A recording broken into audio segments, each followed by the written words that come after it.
Take the time to enjoy the reason why you are here, the purpose. This guide is to find your life and narrow your focus. True living, cultivate your purpose. Available on Amazon now today. Pick up your copy.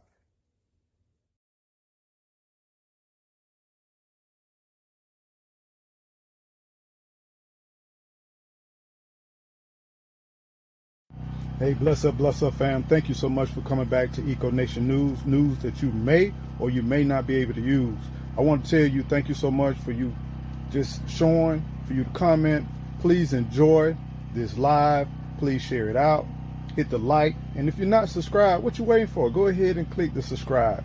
So welcome on in and let's go. Welcome to Eco Nation News. So let's go.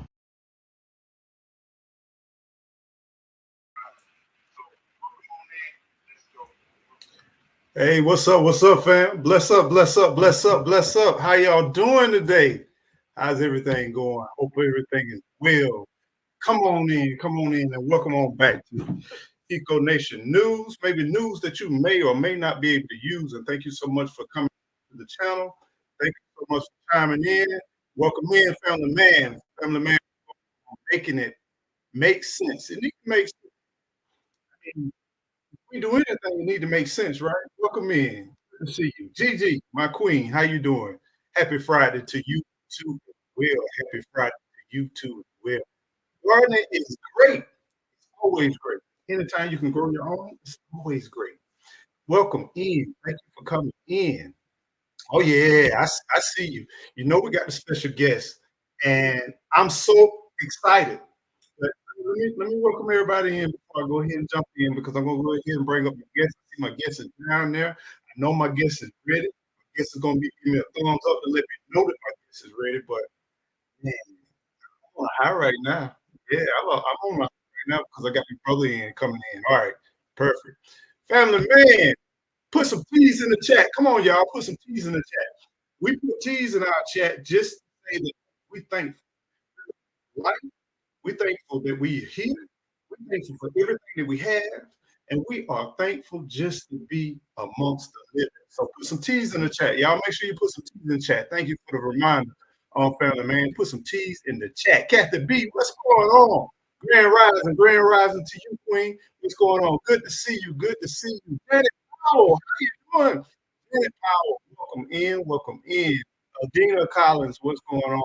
Happy Friday. Happy Friday. Yeah. I wish I had the weekend like I used to. My days, I can't tell whether it's Friday or Tuesday or Monday now. I mean, life is so different. Everything is just so kind of weird now these days. William Smith, how you doing? All blessings to you too. All blessings to everybody. Bless up to everybody. Welcome in. She thankful. All right, I see you. Got them quadruple T's. Kathy B, she thankful. Janet thankful. Y'all go ahead and be thankful. Go ahead and give it up.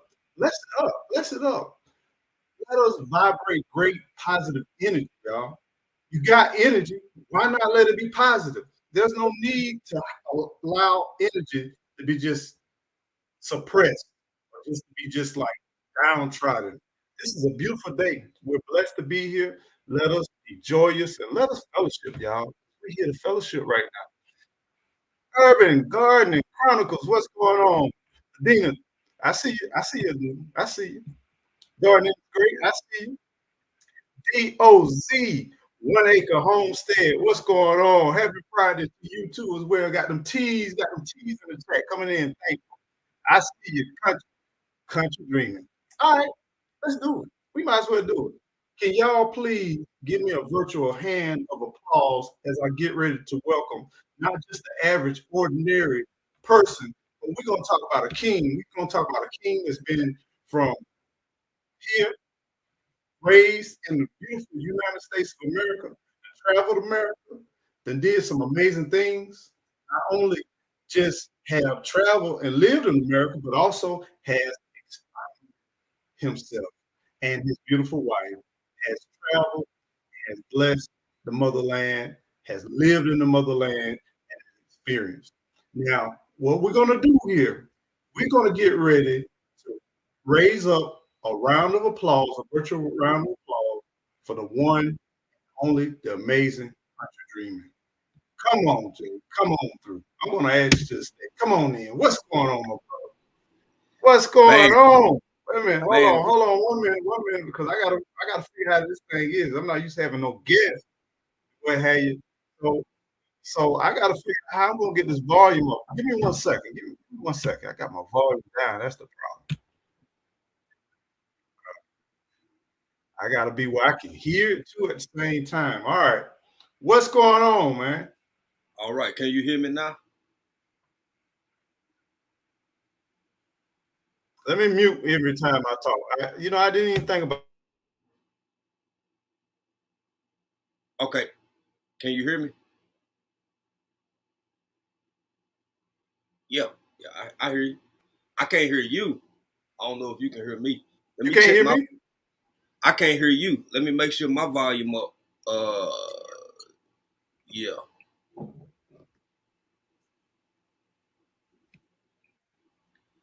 Let me see. Yeah, I got everything off. Uh What's up, J3? GS Farms? What's going on? Good to see you. Welcome in.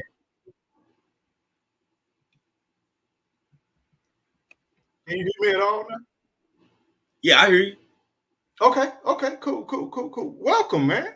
Welcome, my brother. Man, thank you, bro. After introduction like that, hell, I don't even know, man. I can just walk away now.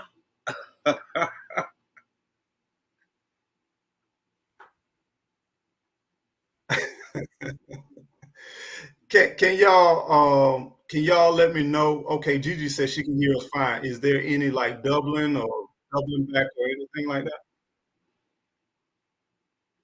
Not on my end.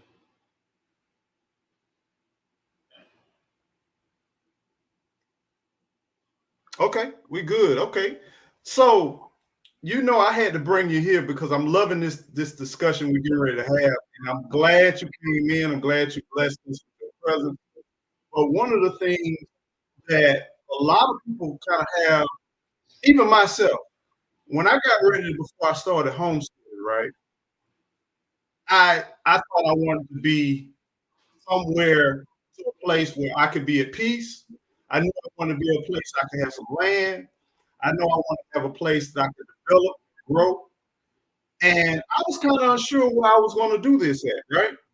And I didn't know whether I wanted to do it here in the state that I live in Florida, whether I wanted to move somewhere out west, north.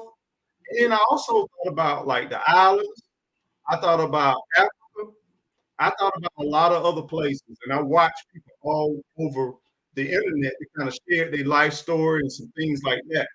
But if you can, give us a little before we go into some of these one versus the other. Give us a little back history, a little overview of your journey and what you did, so that the audience know that you're not just talking. You're Right. talking about something we have lived, and I'm going to say this disclosure too. We're not no experts. We're just speaking on things that we have experienced and our experiences, and we just want to share our experiences with you. We're not saying this is for all of America. My experience is in Florida, in North Florida specifically. Because if you know anything about Florida, you know Florida can be multiple states, really. If you can chop up Florida, and it can be multiple states. But I do have experience living in Georgia and as well as Florida. And so I'm mainly talking about those regions, the South.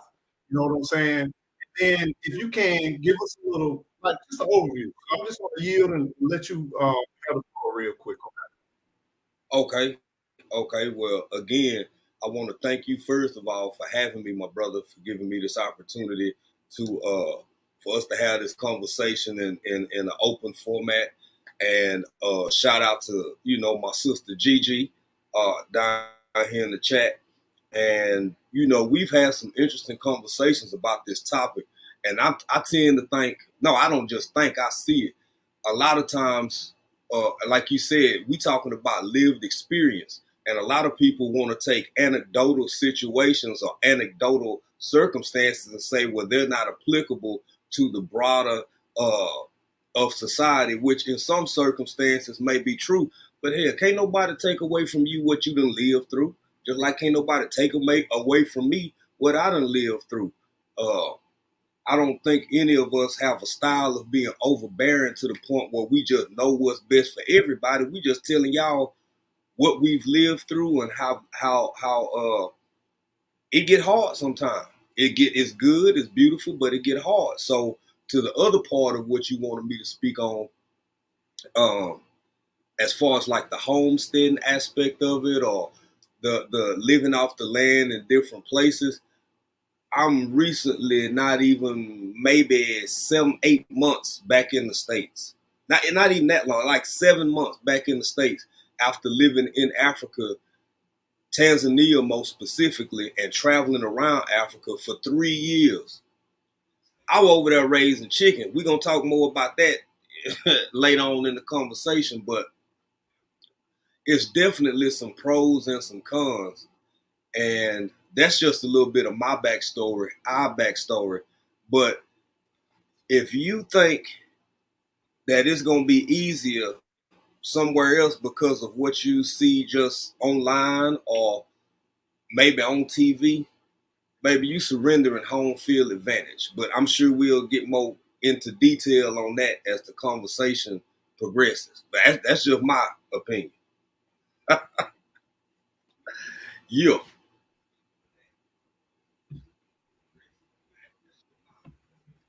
You know, we I appreciate that, Jay. We should want life to be easier.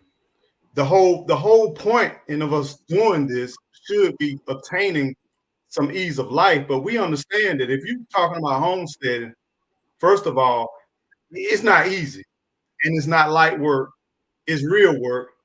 And then you want to do it where it can be quality and you can get gains and you can see movement and you can see gains in your life and you see gains in what you're doing. That should be the goal. But some people may right, differ, you know what I'm saying? Some people just want the experience, just to right. get the toes wet, to kind of find out what they want to do. But we're going to talk about some basic things that we're going to take a look at. The first thing is, what is the difference in climate versus living in America versus, I mean, homesteading in America versus homesteading in Africa? I have an endless array of comparisons, bruh. So for one, um, not maybe not for everybody, but for myself, it all starts with an ideal, right? So you thinking, okay, I want to start homesteading. I'm gonna go over here. Let's just say it's Africa or Costa Rica or something. I want me, a couple goats, half dozen chickens, live life to the fullest. Something that you may not be, and I don't mean you, I'm saying you as a euphemism. I'm saying that the audience, myself, yourself, everybody involved, we got this thing called Amazon. We got this thing called Wally World.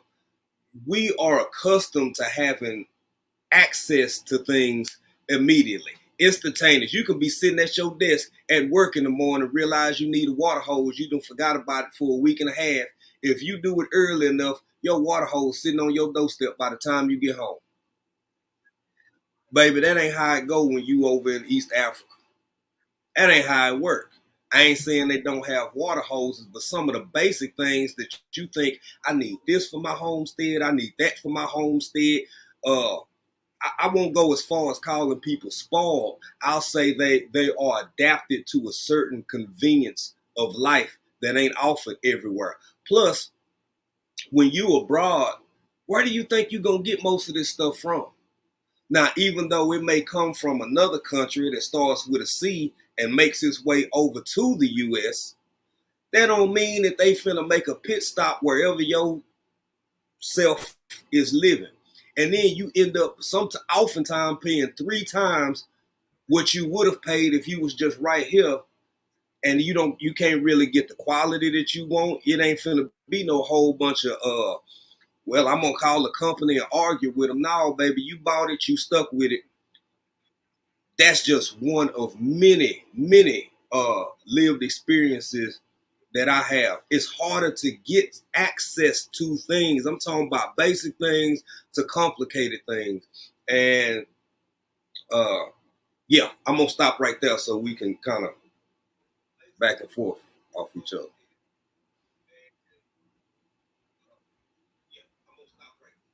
So how is it with obtaining work?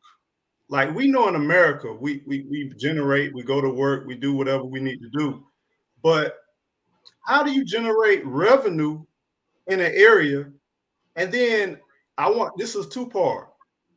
If the money is less in some areas, I'm not saying it's more, it's not, but just say the money is less because of the community may not have as much money to exchange.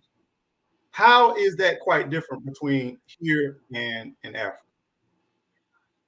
Um, I want to start out answering that question with a very quick story. I'm gonna summarize it as fast as I can. There was a lady in one of the first property we leased. There were neighbors, and it was maybe 3 or 4 Black Americans, African Americans, whatever folk call themselves these days. Hell, I don't care. Whatever folk call themselves, but they were from the U.S. and they look like me. So they living nearby. Stephen King can't make this up, bro. This woman came over to my house one day, knocking on the door, and was distraught and upset. She had been there about 3 weeks. Now, according to her, she did her research. According to her, she did all the things one should do. She was going crazy because it wasn't no Wally World over there, bro. Been there 3 weeks, and she really was looking for targets, man. She was looking for strip mall, the same way you got here, where you got. I'm not trying to name a bunch of company names on your live, bro, but you got your Subway, you got your Rainbow, you got your Catherine's, and all just a strip mall for. She was looking for that after she did her quote unquote research and was losing her mind. And another thing, to get to the second part of your question, bro, she was distraught because she couldn't find a job. Mm. When you move to many of these other places, I'm not saying that it doesn't exist, but people who are native to that country has oftentimes have trouble finding employment. So unless you're working at the embassy or some Western related entity, man, you're not just finna walk up, slide up in there and take no jobs away from these people. For one, do you speak the language fluently? Yeah, Let's that's start that's there. one thing I was thinking about. I was definitely thinking about that. And just to kind of add to this, to talk about some people that's from larger cities and larger communities, when you move to the rural, because typically when you're doing a homestead or you buying land and you're acquiring land, you typically move outside of around the urban areas.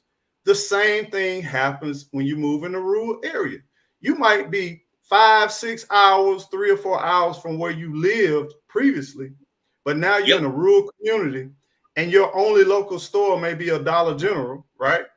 Or just a country store that's going to close at 11 o'clock to 12 o'clock. And then at around sundown or just before sundown, it's closed and the whole town is closed. And that's about Yep. 20 minutes away. And then you expecting to kind of make some money on top of that. And you expect them to still ball out. You expect them to do like a king, a big fish in a little pond, and it may not work like that. That's real, bro. Yeah. I'm living. That's my circumstance right now. The closest little small store that you finna get, that mind you, that's it. I said a store. I'm talking about one store off the highway is 10 and a half miles away from me right now, and that's the closest one. Bro, I would encourage people, if you have an idea or the mindset of you thinking about homesteading or like really, really going rural, take yourself out to these places where you thinking about purchasing this land or buying this land or doing whatever, because you need to see it with your own eyes and ask yourself, is this a drive I can make every day? Is this a drive I can make every time I need something that I may not have on hand at the moment? Like, this not a game, especially when you breaking bread for it. And you know, this ain't an episode of HGTV, man. This is your life. So you can play with it if you want to, but that's on you.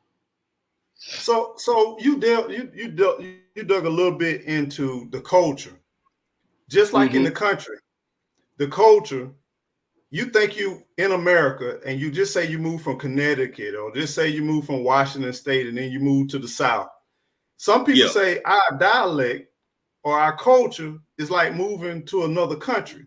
And then once you move from wherever you are, and then you think about homesteading, living out here in the country, and surviving and thriving, what happens when you're doing it all the way over in Africa? And now you may not speak the language, you might not know the language, but then most people don't think about culture, because culture is real.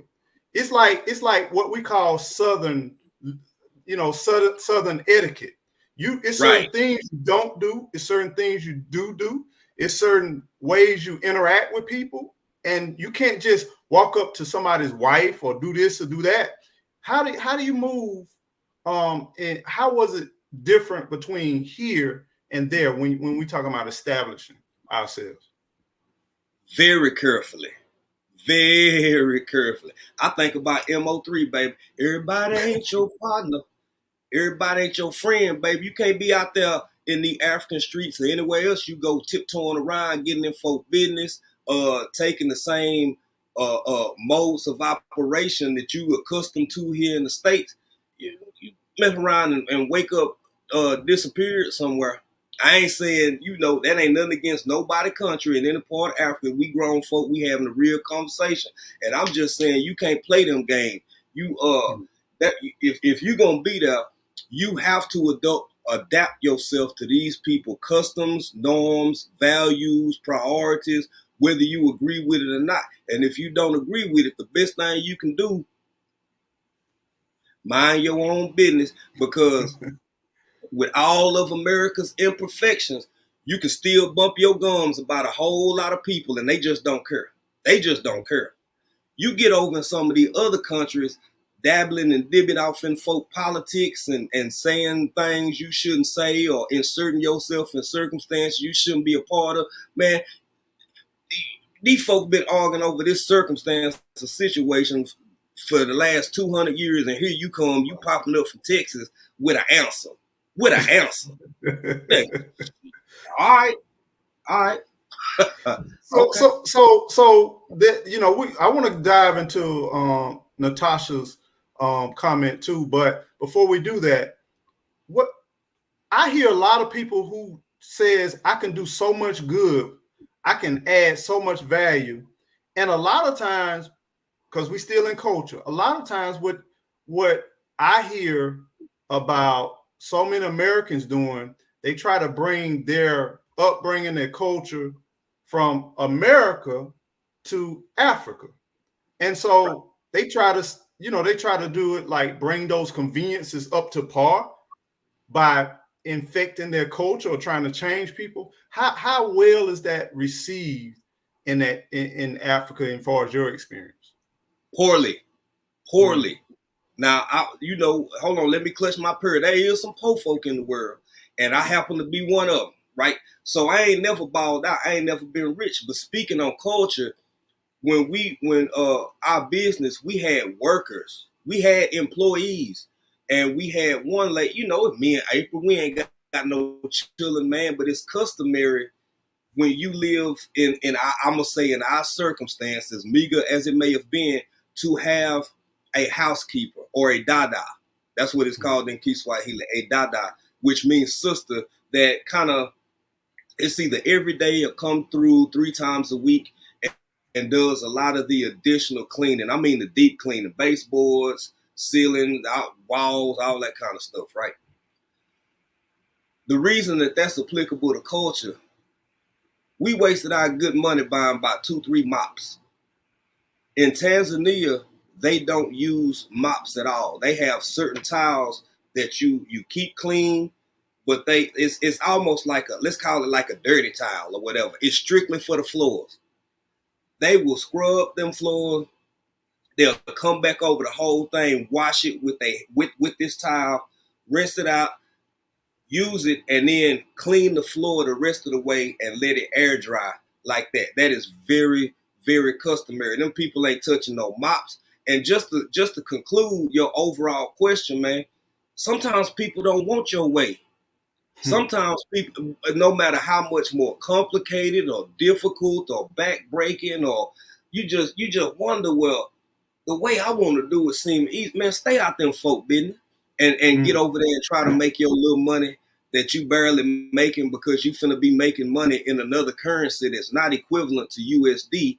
So you put your energy into that instead of trying to tell people how they need to live or what they ought to do or change this or change that, because it's really not worth it. And we got there in 2020.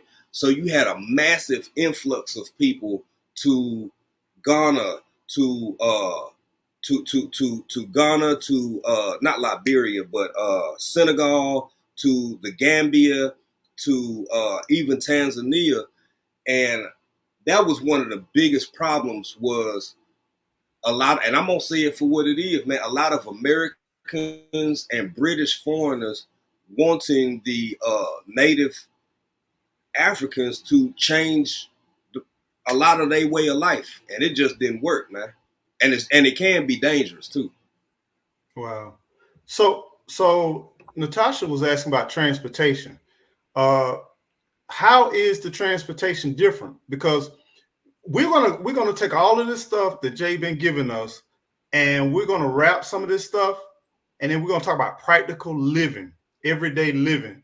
So, Jay, can you tell us a little bit about how is transportation? Do you need a car? Can you buy a truck? Or is it more expensive? Like how is that process? How do you handle that process? It's a little bit of both. I mean, it depends on where you live, but for the most part, transportation is actually kind of easy. Let's say you don't have your own vehicle. You only been there a month or two. You can either rent a private car, a private driver, and they kind of like on call. They take you everywhere you need to go when you need to go. You could have a what we call a bajaji, which is the little small 3-wheel cart that you see all over the rest of the world, or you can just jump on the back of a motorcycle, which is called a boda boda. And you use those forms of transportations. They go out to rural areas, they go in the city, they go everywhere. So you can get around. But the other side of it is traffic rules don't apply the same in other countries that they do in here in the U.S. Man, it is extremely that one of my biggest fears was always long road trips. It was always going to uh, uh, different parts of Tanzania. It was always going to Kenya. It was always traveling around Africa because the rules of the road are virtually non-existent, man. I mean, the lane changes, the switching lanes, the passing in inopportune portions of the road or times, it's a free fall. And I saw somebody said something about Korea earlier. I've been in Korea. Korea was the same way.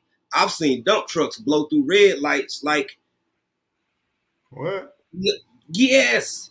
I saw the same thing in other countries I've been in. Man, I'm telling y'all, it's so surreal that some stuff you just have to see for yourself to understand that it actually exists.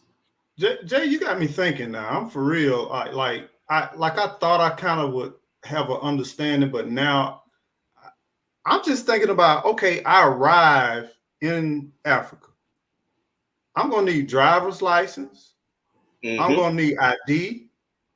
Mm-hmm. I'm gonna probably need some type of form of. Do I need, like, we got social security numbers? Do I need another number? No. Like how do I really just get started? Because we're talking about homesteading here versus in Africa. But even this applies to any country, anytime we go out of the country, because we haven't even begun to break ground. I'm just thinking about just the process of just getting there and getting acclimated. It sounds like we got to be very patient, and it's going to be time taking to just first get all of your foundational stuff together before you can even think about breaking ground or anything. No, you 100% right, bro. I don't care how much bread you come with. If you ain't got a plug, if you ain't got a real plug on your team, you can come over there with $100K US and lose all of it in less than a year. You can lose all that because you not fit. Look here, man. I'm gonna use myself as an example. Don't get me wrong. We had a lot of friends and we had a friend circle that was beneficial to us. So we kind of survived in ways that a lot of other people we saw didn't make it. But bro, Eco, okay, I ain't never lived in Florida, right? Mm-hmm. Let's say you were not a rancher. Let's say you a chicken farmer, small chicken farmer. You got about 200 birds, but you trying to make some bread off of them. I moved down there and I set up a half a mile away from you, and I want to do the same thing you doing.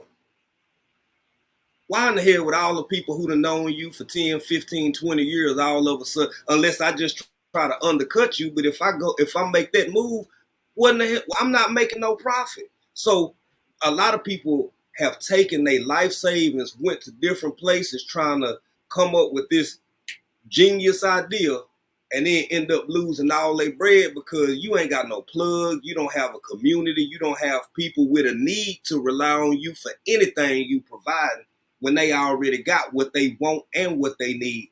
I think that side of the thought process get way, way underrated and estimated, my brother. So it's interesting that you said that. But first, let me just say resilient. Thank you, Resilient Dad. Welcome in, tapping in from the Bay with much respect. Much respect to you too, and thank you so much. Appreciate that, my brother. Thank you, and welcome on. Shout out ARD. Shout out. Bless up.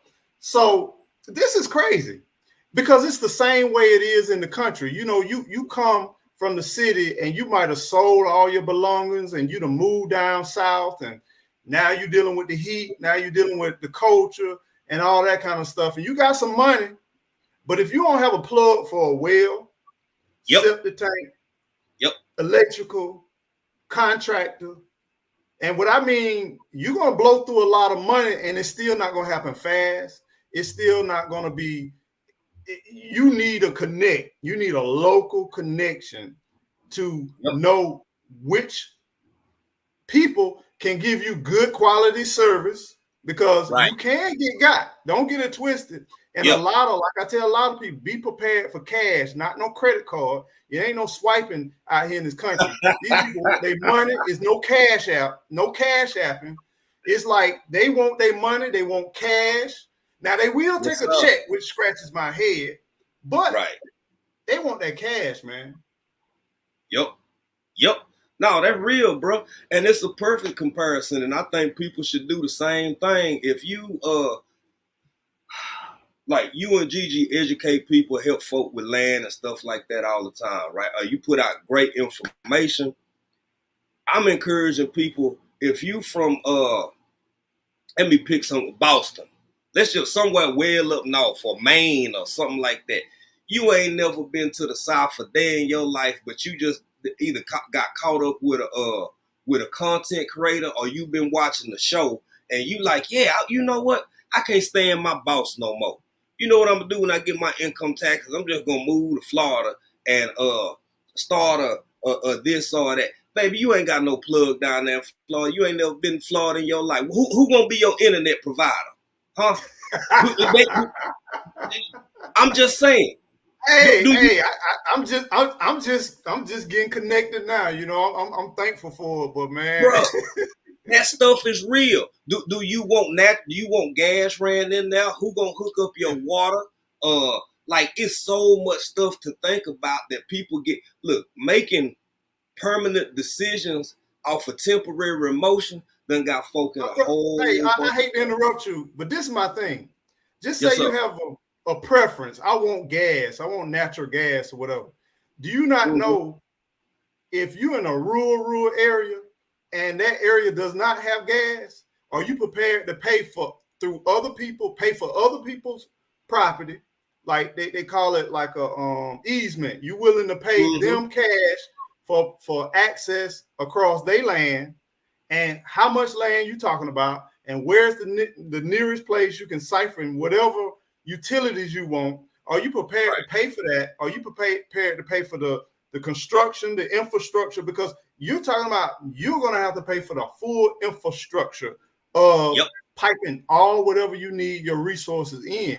So that's another thing too. Man, not only that, bro. You talk about. I done heard you talk about it. Gigi talk about it. I don't know why. What it's gonna take for folk to really get it, man. How many times you got to mention raw land before it click with people that it's a difference between just buying somewhere versus raw land, y'all. For the people in the back who still don't get it, raw land ain't got nothing on it, running into it. No, you out there.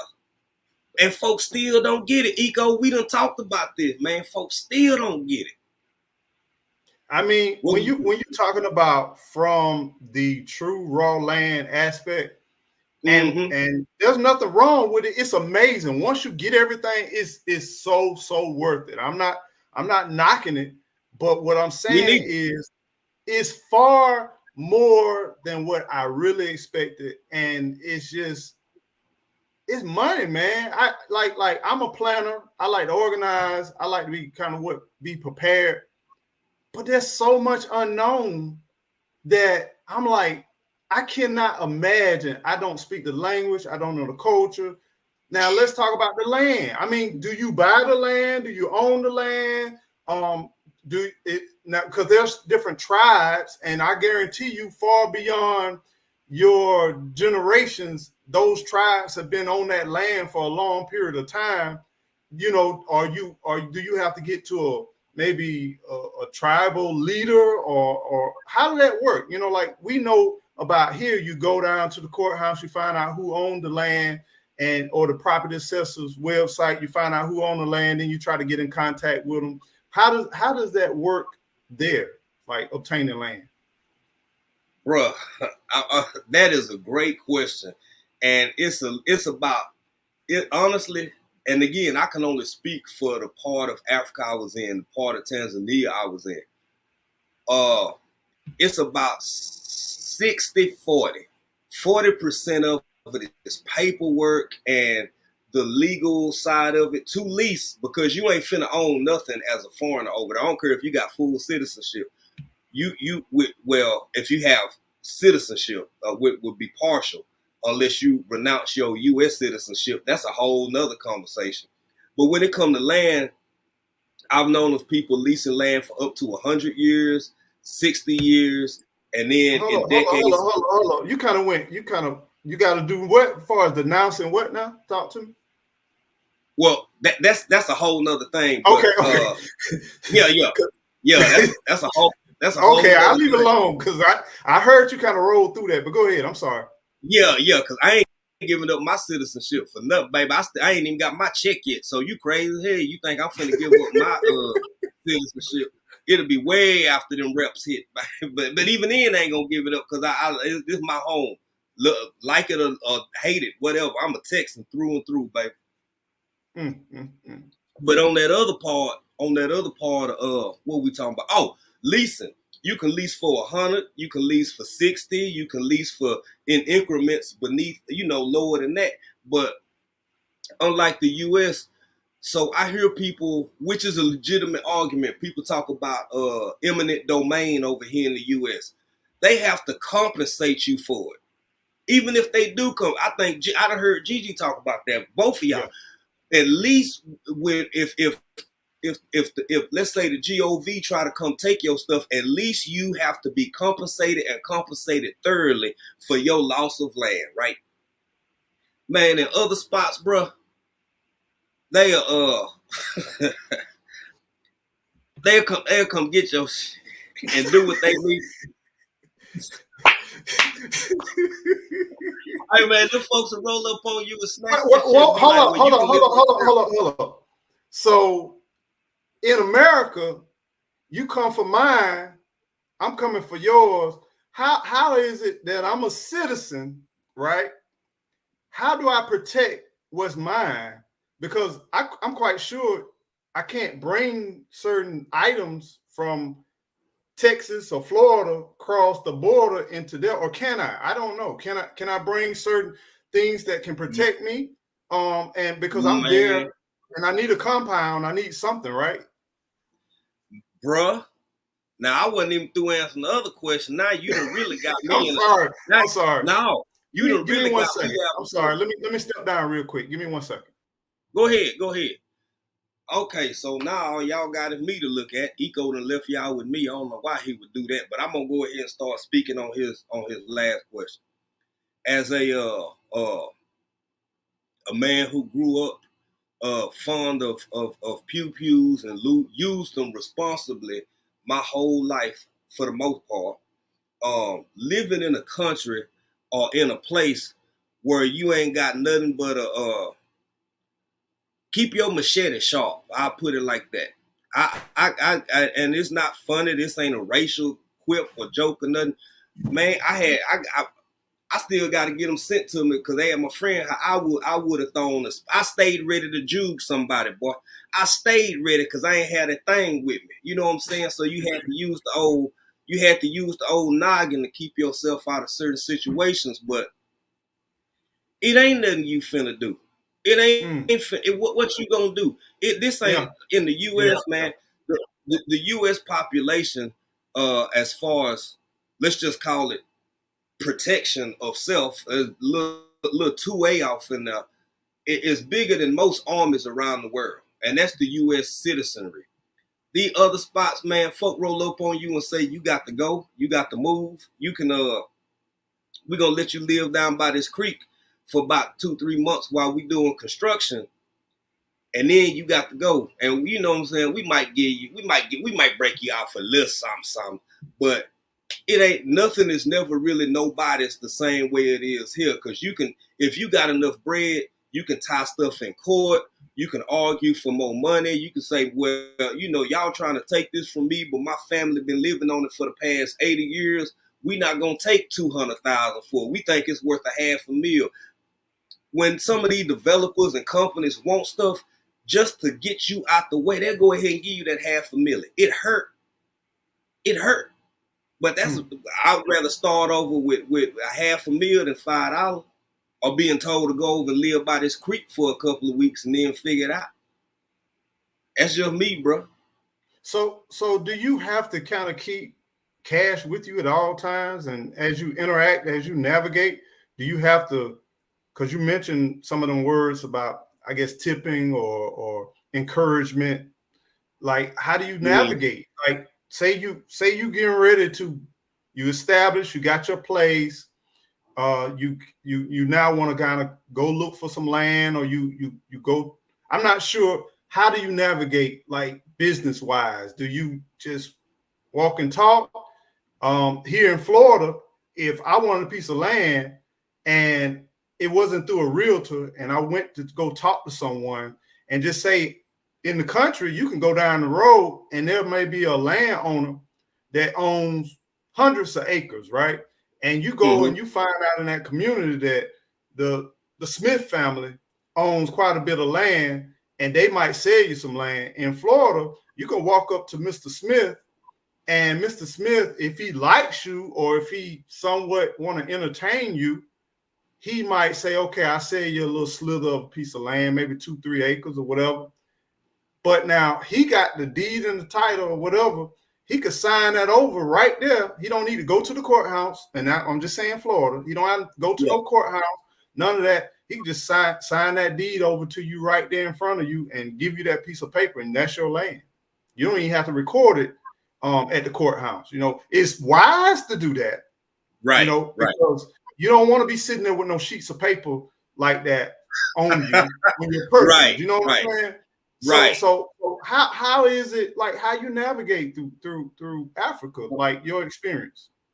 I'm gonna answer that in two parts. The way you asked it, to get to the third part, you don't have access to nothing without tribes.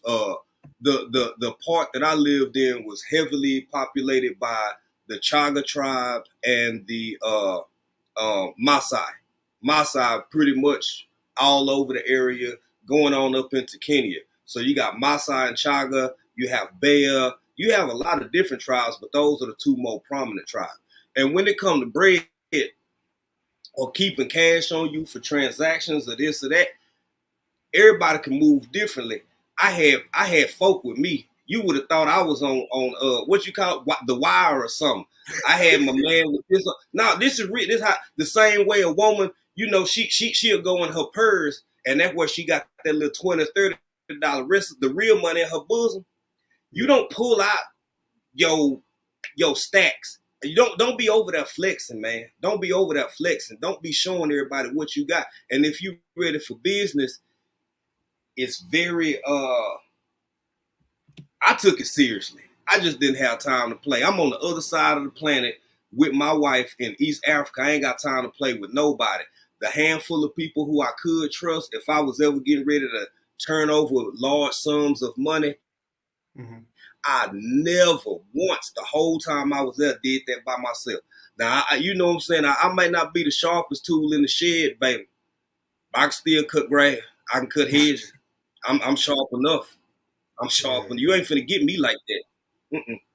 So now I'm gonna ask you this question. Okay, you arrive. How do you interact and find like this is gonna be? Did you already have a plug before you went there, or Yep, do you? Okay, you did. All right, so that's a I little did. bit different. But if you didn't have a plug, how you think the average person could probably find a plug that they could connect with, or what things probably should they look for? You know what I'm saying? Like I know here in America, we kind of know because we know the culture. We kind of can see somebody who that's a scammer, or that's this or that. But how do you really know when you got a language barrier, a culture barrier, and you're in a new land? So how do you like know who to trust? I can't even do it in America, cuz. Hey, I'm just hey, I'm hey, struggling over here, man. I can't even hey, imagine. Yeah.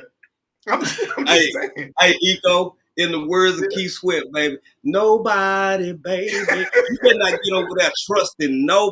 What? First off, I hope you were praying, man or woman, before you done took that venture. And when you do get there, if just because somebody smiled just right, people run long hustles, man. They'll be everything you need them to be, just like here in America, for 2-3 weeks or even 2-3 months, because they know how this go. They got people going and coming, making these same mistakes over and over and over. My friend, we linked up in the States. We were cool over here before, you know, and when we first got there, I mean, he helped us settle into our home. Once we found a home, he was adamant about never sending money or transacting with nobody online prior to getting there. And once you get there, don't sign nothing with nobody else until you let me look at it. And at that time, my Swahili was very very novice, to say to speak. You know, my Kiswahili was kidogo, like very small, very little. And you have people plotting on. I mean, they'll be sitting there drinking with you, boy, plotting on you in another language the whole time. You grinning and farting and shit. These folk, they setting you up for the absolute worst. Woo. So I be trying to tell these Americans, and this ain't nothing against Tanzania. For all my look, pole sana, habari yako. If look here, this ain't personal. I'm talking about the real. I ain't just talking about Tanzania, but at the same time, we ain't got a lot of kicking because it's the same way in a lot of ways in the States. But you at such a disadvantage because you don't know the language, you can't speak the language, you can't even interpret the body languages and the styles of people. You don't know what is, and you, man, I'm telling you, we so blessed to have had a circle of friends who legitimately had our best interest. And Rob, a lot of people I saw come over there after over 3 years. Me and April probably saw about 100 people come and go, man, or more. Wow. Trying to come and homestead, trying to come and it was one lady, she was adamant about homesteading. She was African American lady from California, and that was her whole thing, was about homesteading and living off the land and doing this and really trying to encourage other people to do it with her and have more of a communal environment. But baby, you can't be scared to touch eggs if that's your goal in life. You can't be scared. You can't be scared of the monkeys that's gonna be jumping around. You want to live out in the wood, but you really want to live in the wood? Well, you might as well just pay folk to work for you and give you your dream, because you can't encourage other people to come have this kind of super copacetic, just communal lifestyle. Basically, you just want to be the leader. You don't want to do it for real, man. It's dirty. It's hard work. I seen bugs I ain't never seen before in my life. I seen a fly, man. I still got a picture of it. I seen a fly that had designs on it. Look kind of like, what's not a Birkin bag. Anyway, the one with the brown and the light brown. I seen a crack. It's some bugs that will blow your mind, bro. So if you not they got it from somewhere. Man really is not that creative. You know what I'm saying? Man, yeah. a lot of well famous people, all they are great copycats. You know what I'm saying? They seen the idea from somebody else and they may have had some resources and they took it to another level. They scaled the thing. So exactly. I'm not shocked. I'm not shocked about that. But I haven't even gotten the gardening. I haven't got the buying livestock. I'm just on the land right now. I just walk, not on the land. I just put my foot off the airplane, and I'm just trying to get moving right now. I got 15 million questions, and all I did was just put my foot on the ground. You talked about a lot of different stuff, but I'm thinking, like, how was it like? You don't just go out there and then, this is my land, this is where I'm going. So what do you do for staying in the middle between getting to know everything, getting to find your plug, getting to find your connect, building networks, knowing what you can do, learning, like who to talk to, who not to talk to. Where are you staying at during this time? Like, how does an average person find a place to like stay temporarily? And that's a cost too. It is a cost. It's eating into your budget and your capital. Remember, because you coming to start a business, right? So that's not just your personal budget. That's your capital that you drawing from. So what happens? They have a middleman that's called a dalali. The dalali is basically like your agent. Like, they go out and look for properties to suit your needs. But remember, you can't trust them neither, because you don't know them, right? So what I'm saying, this is how difficult this is, Rob. Think about this. You step off the plane. Chances are you've either already established an Airbnb or a hotel or something like that, right?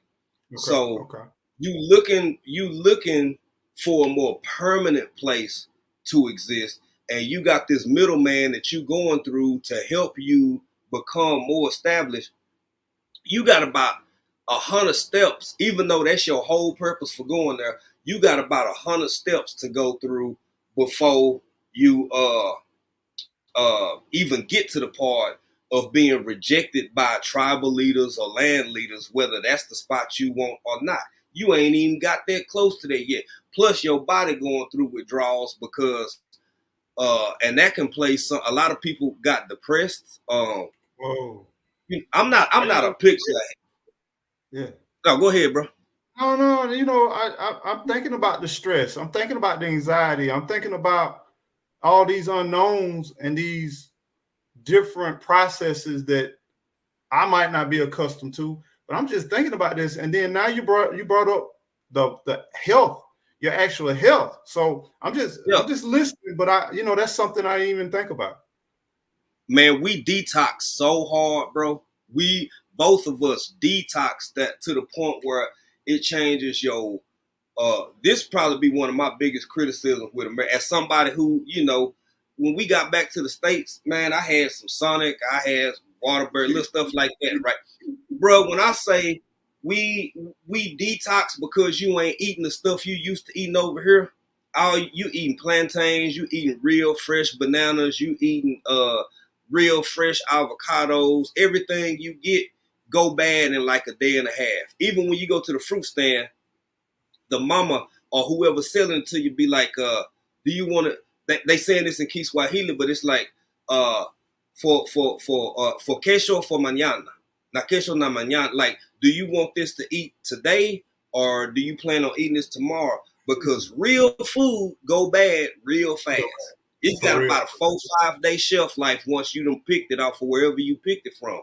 So you start eating all of this natural stuff and it changed your body, it changed your gut health, it changed your psychological state of being.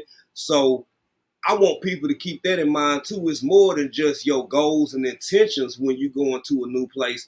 There are so many foods and products that are sold in America that even your quote unquote third world countries they won't touch. They won't give them to their people. So you're going to go through a lot of changes, physical, physiologically, and mentally and monetarily. Okay, so in here it is in America. We typically, if we go to the doctor or we go to the emergency room, we have insurance card or some type of insurance. How does that process work versus over here?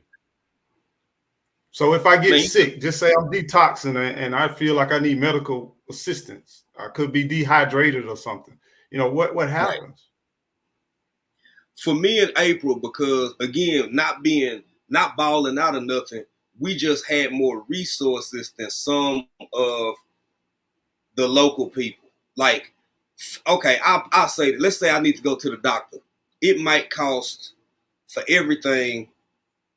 I'm talking about lab work, sit down with the doctor, explain all your symptoms, getting specimen reviews. That's like 30,000 to shilling. 30,000 to shilling is about $14. We could afford that. We can afford that, but that also might be what somebody else make in 2 days over there in real life. Right. So holistically, one of the good things and beautiful things about it is a real slow push for pharmaceuticals. It's a real, it's affordable if you can afford it, but they will recommend a tea. I'm talking about doctors, licensed medical doctors will go to herbal remedies, teas, local things that you can eat to help transition your system. I had a gastrointestinal issue over there. It's because it wasn't bush meat that got me.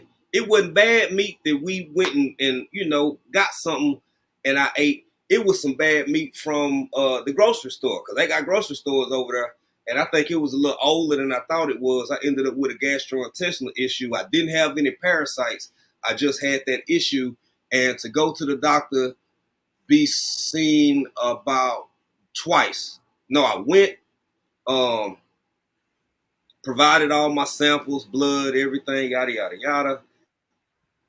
Came back for a follow-up, and the follow-up didn't cost me nothing. He wanted me to be okay. And altogether, in US dollars, it costs about $26, bro. Wow. Everything, for everything. So that is one thing I can say that frustrates me, seeing how ridiculous the system is over here. But mind you, you gotta be you have to have access to a larger, more rural, to a larger, more populated area. Because if you just out in the bush, man, somebody been broke something off a tree and told you to chew on it for a day or two, but it worked, bro.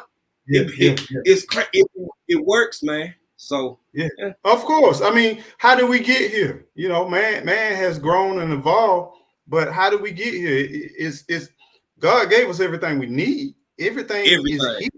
You know what I'm saying? And Yep. so that's rather interesting, but it's I know it has its benefits as far as cost measures and different things like that in certain cases, because we already know that you can go into some larger other countries where prices could be a whole lot higher in Africa. So don't get it twisted. You know, you can get your city, your real metropolitan areas where people got that worldwide next level money, and we know that things could be a whole lot different too. So it really depends on where you are too as well. No, that's real. That's real. Yeah. And it's so many comparisons to people moving from urban areas to rural living that are comparable to folk moving overseas. That I mean, we lit. It's endless the comparisons, bro, because so many people tend to make the same mistakes and they don't anticipate. I'm not saying live in fear and don't do it, but it is a lot to think about.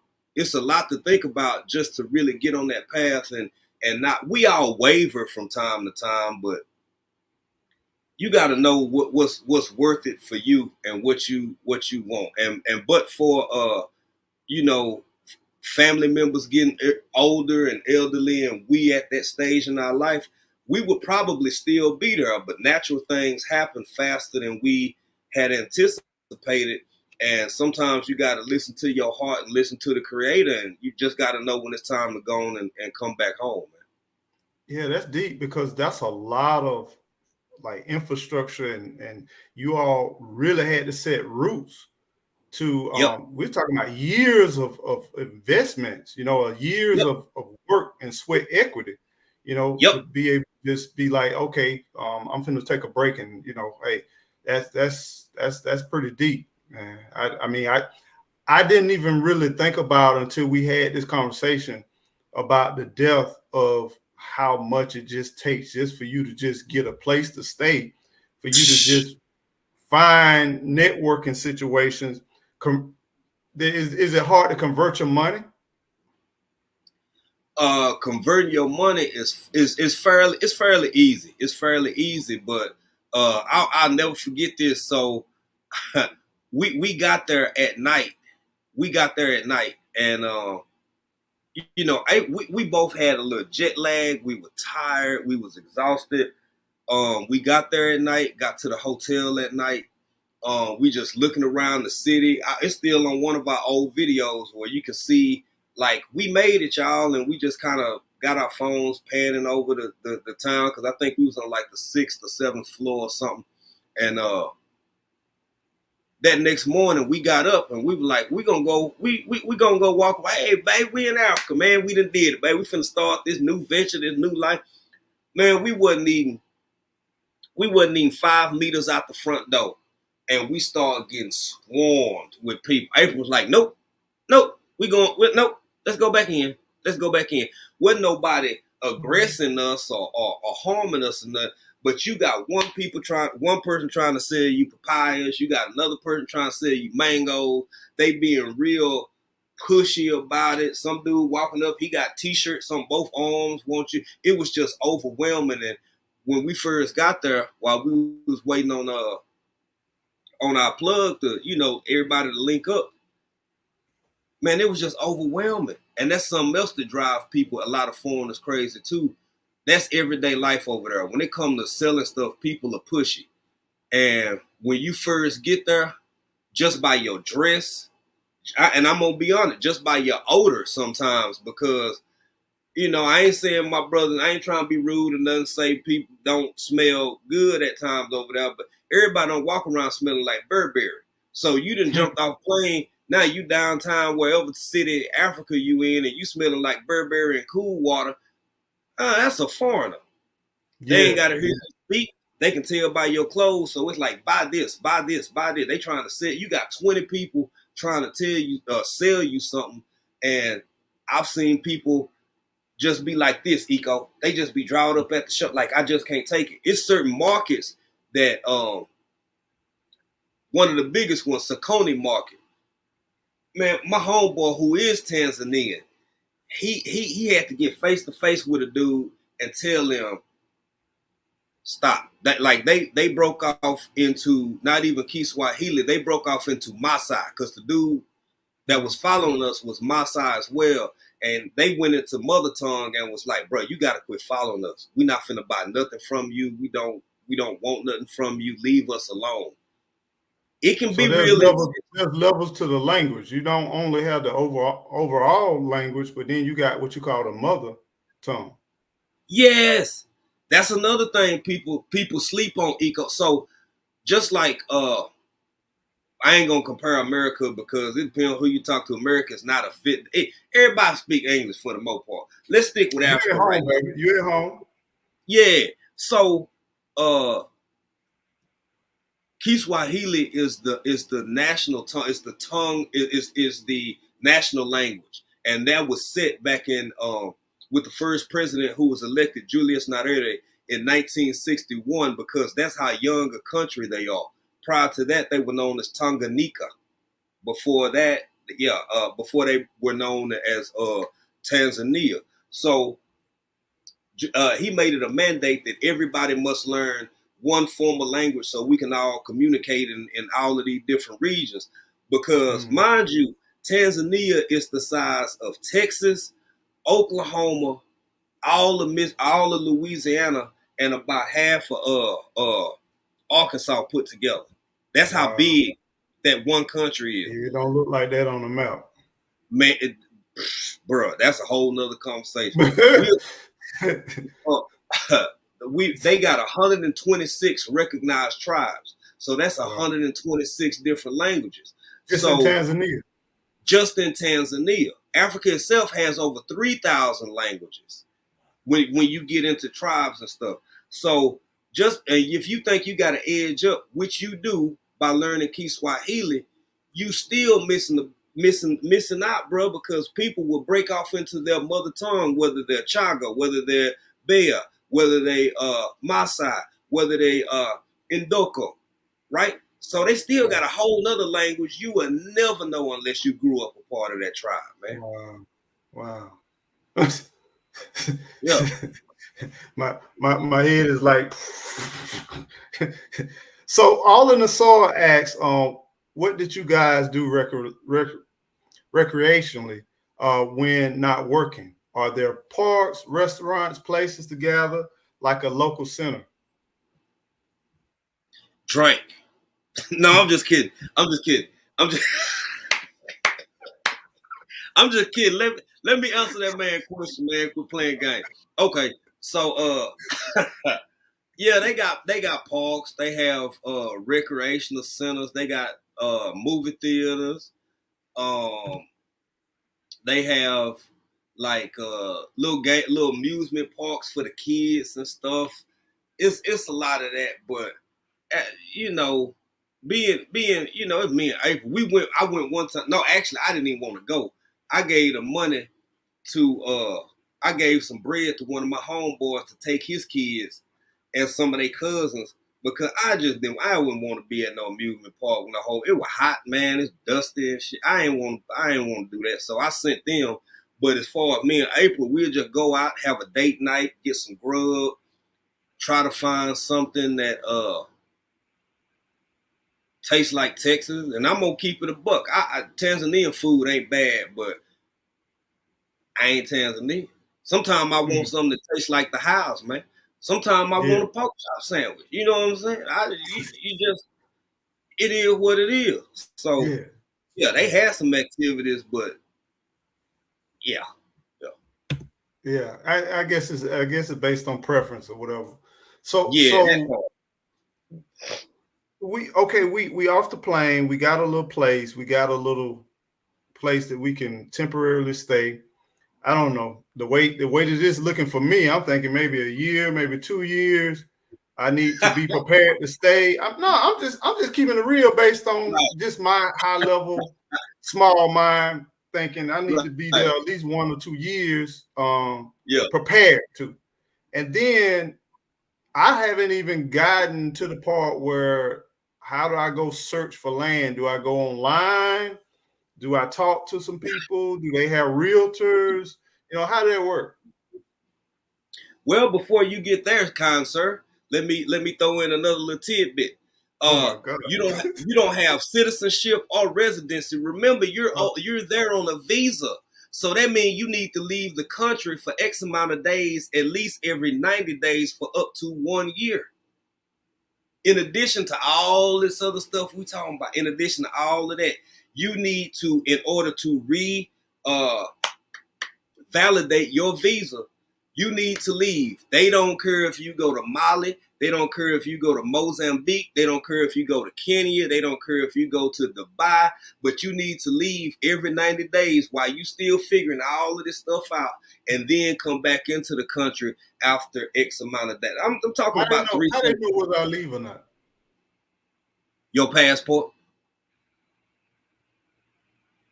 If your passport is not showing that you exited and spent time out and then re-entered the country, then that's a whole nother set of circumstances that you done find yourself in, because now you got issues with not customs, with immigration. Yeah, your boy was a whole immigrant. So, and I look, man, I don't get into politics and all of that. Matter of fact, I ain't even gonna say that. All I'm gonna say is just off our little conversation we've been having, I'd already had to ban a couple of people in the chat because they wanted to go down that road. You know what I'm saying? Yeah. Let that burn. Let that burn, baby. Let that burn. But it's rough. And it's crazy. We could be doing. I'm not going to go down there, but I'm going to tap into this. It's amazing. Even in the South, you business owner, or you a sales guy, or you dealing with the public, or you business to business sales, based on who's in leadership, sometimes you might be received far as transacting and interacting, and certain people in leadership might be like, if they're in, they don't want to have nothing to do with you. So do you have certain situations like that too, that you might experience with?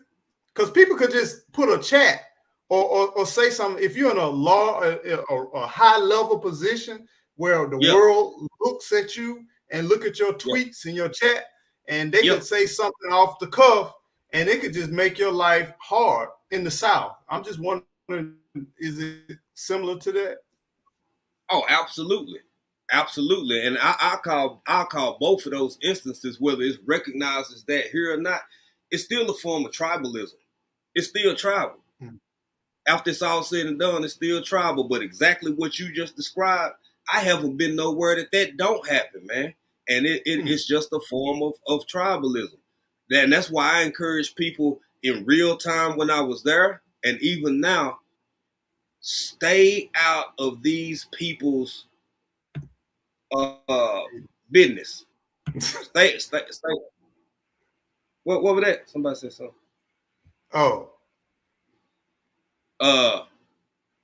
Yeah, I don't disagree with that, Miss D's Garden. I think you should contact the embassy, but boy, I almost wish April were here with me right now. Look here.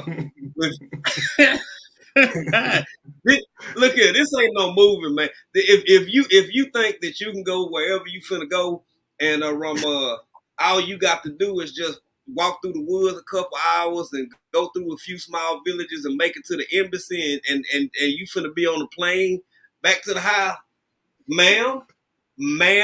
I don't want to be the bearer of bad news, baby, but ooh wee. I can't imagine it, and you know, so many. What's up, Be Rich? Thank you, Be Rich. What's up, man? Bless up. But I'm thinking like this, right?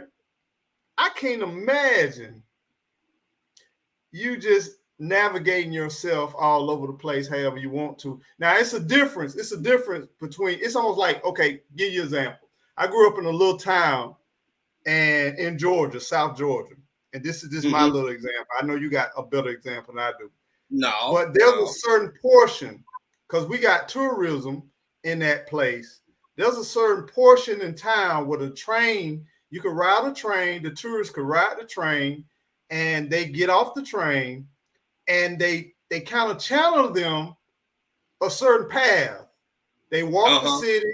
They go through the historic, monuments and all that kind of stuff. But now there's another little avenue, and there's another little cut that you don't need to turn, you don't need to go, you don't need to get curious and wonder where that music coming from and what are people talking about. You know what I'm saying? And so I'm just asking the question, you got access to resources. You see police officers, you see all of that while you around there, right? People are feeling that. But now, once you go off the beaten path and you get turned a little bit here into there, you might not have that quick access like you want to. You want to get to that access like you want to. Man, Eco. I'm just saying, bro. No, because it's real, bro. You again, RIP MO3, but everybody ain't your partner. You can. So what if they got on a uniform over there? Hell, it's almost like that here.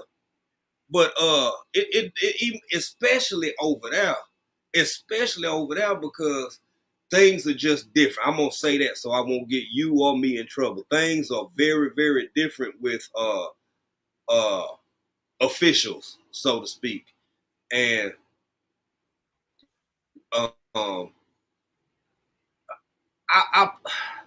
you can call the police if you want to, but you brought up an important point earlier. You said customs and norms, right? We talking about what's customary, what's not customary. People have a car accident or somebody owes somebody some money or the right stuff that went wrong. Man, people will drag another person to the police station. They not finna come to you. The aggrieved person will physically take them and some family or whoever witnessed it and stuff and tape these people. Bro, when I say it hit different, it's different, baby. It's different. And this is I'm gonna share something with y'all. I done shared with about 2 or 3 other people. I was out in the bush one night. I was luckily my phone was still kind of working a little bit depending on where I was standing, but we were way out. We was way out, man. I want to say it was about maybe 2 homes and like 3 kind of shanty little bars in this area. It might have been 1 or 2 like street lights, if you could call it over there. It was very rural. There was one spot that I identified that was a restroom or a Joe, Nakiswahili in a Joe, like bathroom. And it was mostly ladies using it. I went around the back of this building, kind of out a little bit, but not too far away, because that's where most of the guys was going. I kept hearing a whole bunch of hee. I'm hearing this over in the bushes. I turned my light on my phone on and shined it over in the bushes. All you could see was about 20, 30 red eyes. It was a big pack of hyenas. Close enough for me to see them. How, who coming to save you then? Now, I'm not saying that the average person who visits, to be more careful. You got to be more careful, bro. I'm just saying there's an expectation of just pushing those 3 little numbers over here and somebody coming to help you, somebody coming to save you, somebody coming to be at your behest to make stuff right. You have to consider when you go to some of these foreign places, all of these other folks out here know how to live with these animals, with the wildlife, with the customs, with the this and that. Bro, if I wasn't already feeling good and just kind of unbothered, I might have lost my mind and went into palpitations that night. Knowing, and I'm a pretty meaty guy. I got a little something on me. They'd had a good time. The first thing I'm thinking about is excretions. I would probably have excretions coming from my body. That's the first thing that popped in my head. I'll be like, oh. One man said excretions. Woo, man. I'm like, bro, I haven't even got to gardening, man. I figured we would be well into gardening by now, man. I ain't even broke ground on the land. I ain't did nothing.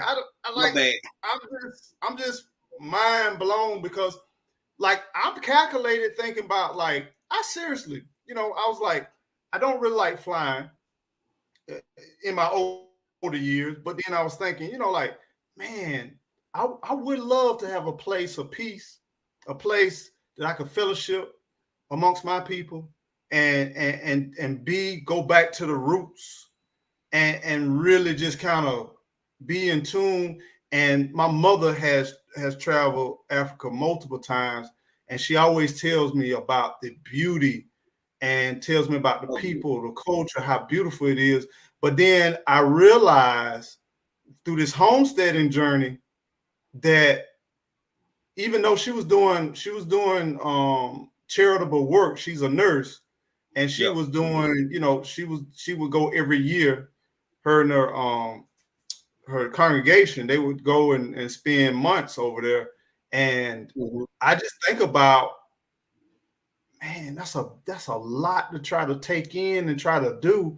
And we got people that be complaining I'm telling you about people that speak to me about that's a lot of work that y'all doing over there, and y'all clearing land, and you're gonna hurt yourself. And that is that really worth it? I can't even imagine going across the water. And like I said, I'm just getting off. I'm getting off the plane. Just getting off the plane. Eco, this is my opinion, man. But having lived it, there is literally with one emotion that I can conclude. Outside of that, there is nothing that you can do anywhere else that you can't do in these United States of America. And what I mean by that, bro, what I'm saying with that is this here. There's only one unique. There's the most profound thing I felt. It took about 3-4 months where I felt like I was just a person, because literally 99.8% of the population around me looked like me. And that was being an American. That was a unique experience, a unique feeling. It was beautiful. And it was I got to understand my African brothers and sisters better, because a lot of times when they don't understand us, it's because they don't see race or blackness in the same way that we do here, because everybody black. So it's about class systems, it's about caste systems, it's about social hierarchy, and so on and so forth. That is about the most unique thing that I can say I experienced, that I honestly think I can't have here. And that's the unique thing about it. I ain't even saying I want it, man. With what you just said, if you want to get a group of people together and y'all are like-minded to the point where you want to share the same thoughts and interests and live the same way, man, get a piece of land and do it right here. Because once you surrender that home field advantage, baby, you don't know all the other stuff that you finna be confronted with. It takes, you know how the squeaky wheel get the oil? That's how your whole life end up being, because you're trying to put out so many other fires. The last thing you really doing is just peacefully homesteading. It's just peaceful. It's weird, but go ahead, bro. My bad. I kind of monologue for a little bit. No, I get it. I get it. And it's funny, my brother, and I'm not being negative, but I'm being truthful, and I'm being transparent. Yeah. It's hard to get a tribe over here just to get together, to come on a piece of land and come together, and just, I can't imagine trying to get somebody to come together.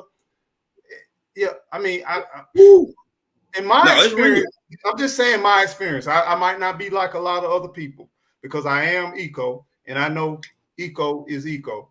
But it's hard to be like,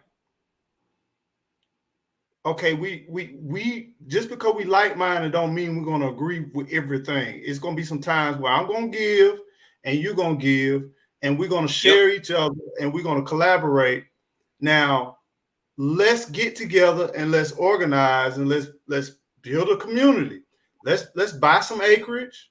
Let's fellowship with it, and let's bring in other people I can't imagine trying to do that far as passports, air transportation, place to rent, to lease or whatever, and Yep. talking to tribes, because there could be another little dude.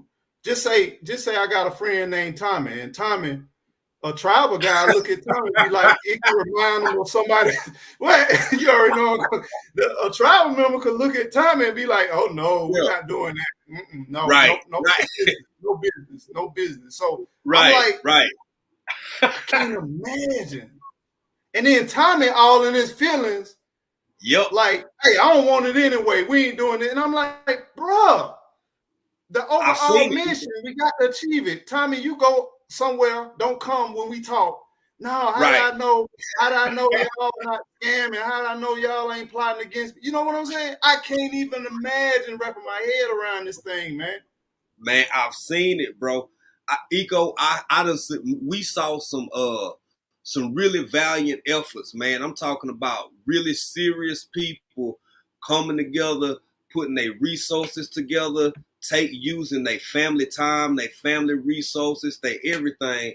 But it's so hard to get even like-minded people, as you said, on one accord that I'm gonna be honest with you, and this ain't to sound bad or nothing. One of the reasons me and April had the success we had, and we could still be living there, is because that's what we didn't do. We learned from. I ain't gonna say it's a mistake, but we learned from other people's experiences, man. That unless it's your maybe immediate family or some people that you just rock with that hard, bruh, it's hard enough here. But trying to do it over there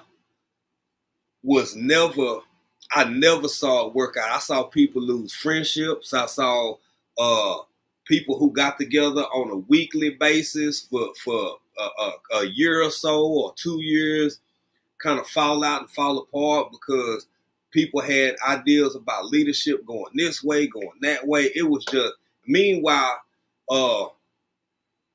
me and April, we did our own thing. We just said we're gonna help the schools, local schools. Y'all know, because a lot of some people in this chat, they helped us support Mark, little Mark. We supporting, and we were doing out of pocket at first. So we jumped from being able to go from a quarter at a time to being able to pay for big chunks of his schooling and got enough money to take money to the whole school. That was life changing stuff. It's not that we didn't want to be a part of what everybody. I ain't gonna say that on your channel. I saw through not BS. I saw through the well intentions was cool, but baby, now I'm gonna do my own thing. So when other people was having these super serious meetings and get together, man, me and April was at the house listening to Zero or some old Jagged Edge, cooking some stuff we miss eating. You feel me? So we stayed out of a lot, and we had a lot more success to it because 90% of those people, they don't even live in Africa no more, bro. They don't even live. They done came back to the house. So, was there a common type challenge that they ran into that you saw more of one versus the other, or was it just the multiplicity? I know overall it was a bunch of different things, but was there a common thread? The reason why they just like gave up or gave in? Well, it was a couple of things, but the two that stand out to me the most is in a collective, everybody can't be the leader. That's one thing. In a collective, everybody leads in their own way, and they have to be respected for that. But everybody can't be the leader, for one. And for two, well, actually three. Secondly, I would say in the military, they got this thing called failure to adapt. Failure to adapt. That's when you can't get through BCT. That's when you can't get through your AIT, your two most fundamental schools, because you may not be a bad person, but you can't adapt to this new concept of being a soldier. You're not an individual no more. You in a group. That was the issue.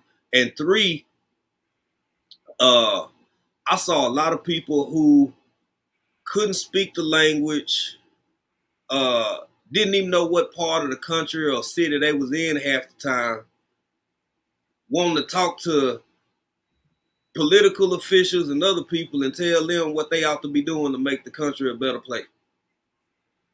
Ain't nowhere in hell I'm messing with. You not finna get me hemmed up over here, baby. I'm not. I'm not finna get hemmed up in that.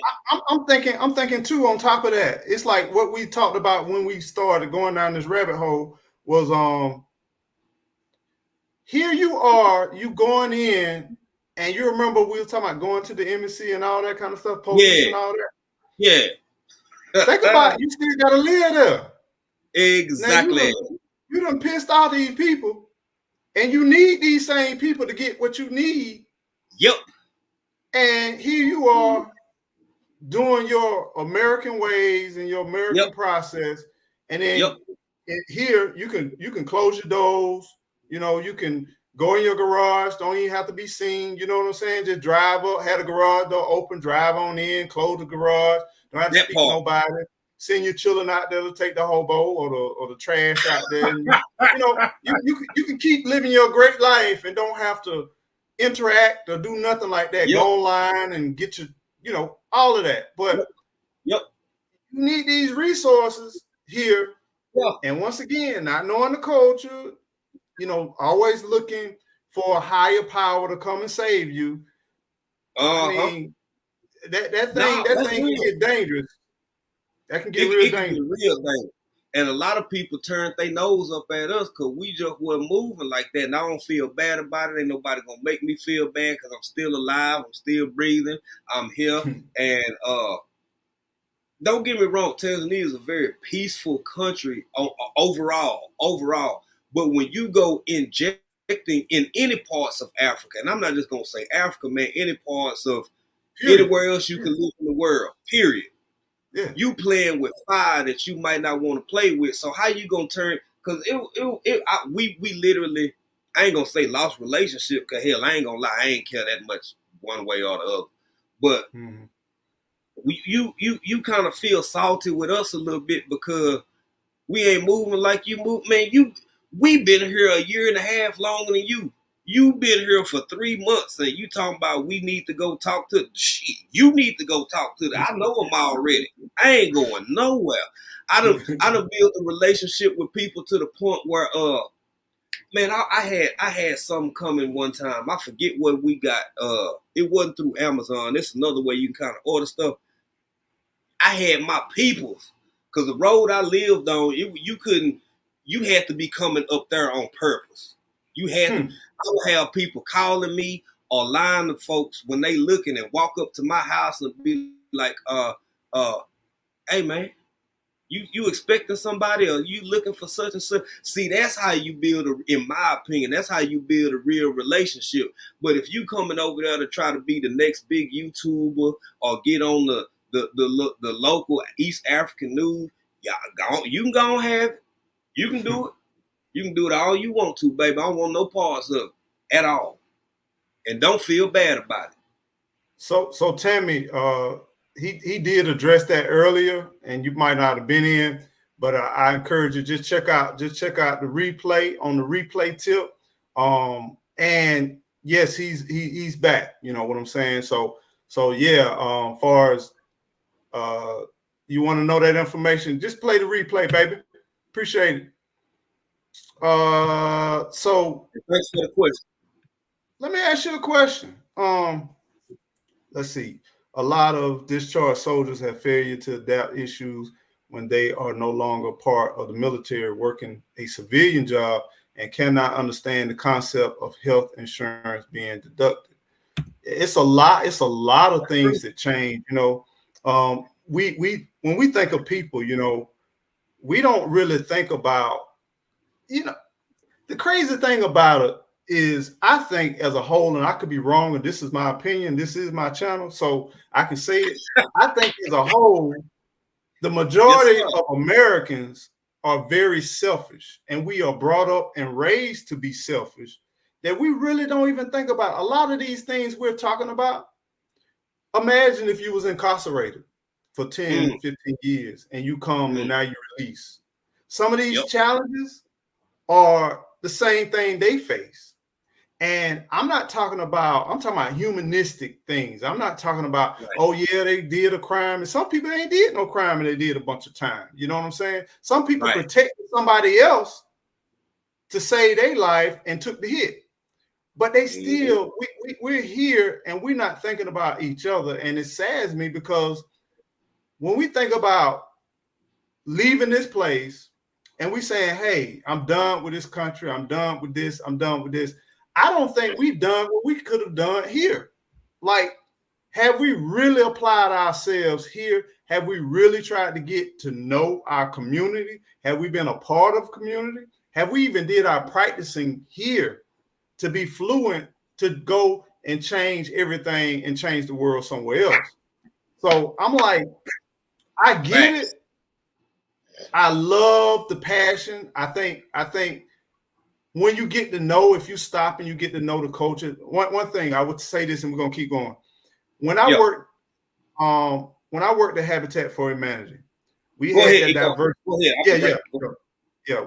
We had a diversity program, and one of the challenges that Habitat faced with building homes internationally in the beginning, during maybe like the 90s or so, this was still a new company because it was about 70s. I think it started in the late 70s, early 80s.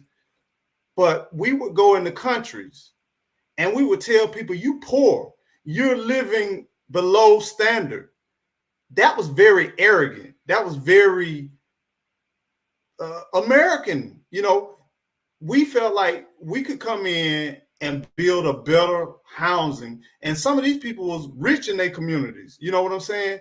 Even in certain countries like South America, in certain portions of South America, they would be on the outskirts of a city and a town, and all the trash that was thrown out of the major town, people were living in the trash heaps, and there was a whole society. And some of the well-to-do in those trash heaps, they were living like solid gold. They thought they had a great life. They thought they was accomplished. So we had to get humble, and they started teaching diversity about learning the culture before you come and judge or come and try to help or assist. Learn that the materials of that area. So if you notice, and if you ever go to maybe the international office of Habitat, they got a museum where they show different homes in different parts of the world. And you might want to bring in an air conditioner. You might want to brick a house, or you might want to bring in some wood. And now they have different homes based on what was agreeable or acceptable in that community. They learned the community, and they learned how to fulfill the needs of that community first before they went in and just say, hey, we fixing to go do this. This is what we getting ready to do.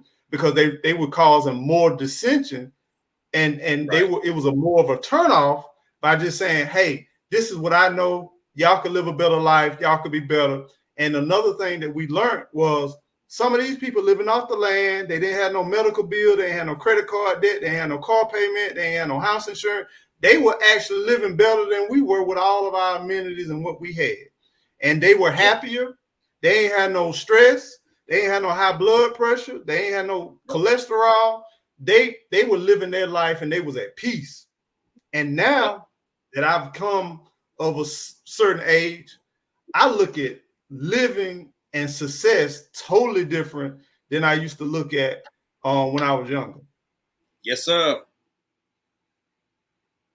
And so I was just, to me, it just blows my mind on how we just want to bring everybody to be where we are, how we feel like, versus getting to know and getting to embrace the culture. Now, I'm not going to keep holding you. I appreciate you. I know your time is valuable, but I want you to kind of share with me, relationship wise. You're a married man. So did your relationship, I can't imagine the stress and the strain, but then also I know just doing homesteading, how the stress and the strain, but then I also look at working together, how it can also bring you closer together. So help me to understand, like, how did this transition impact your relationship?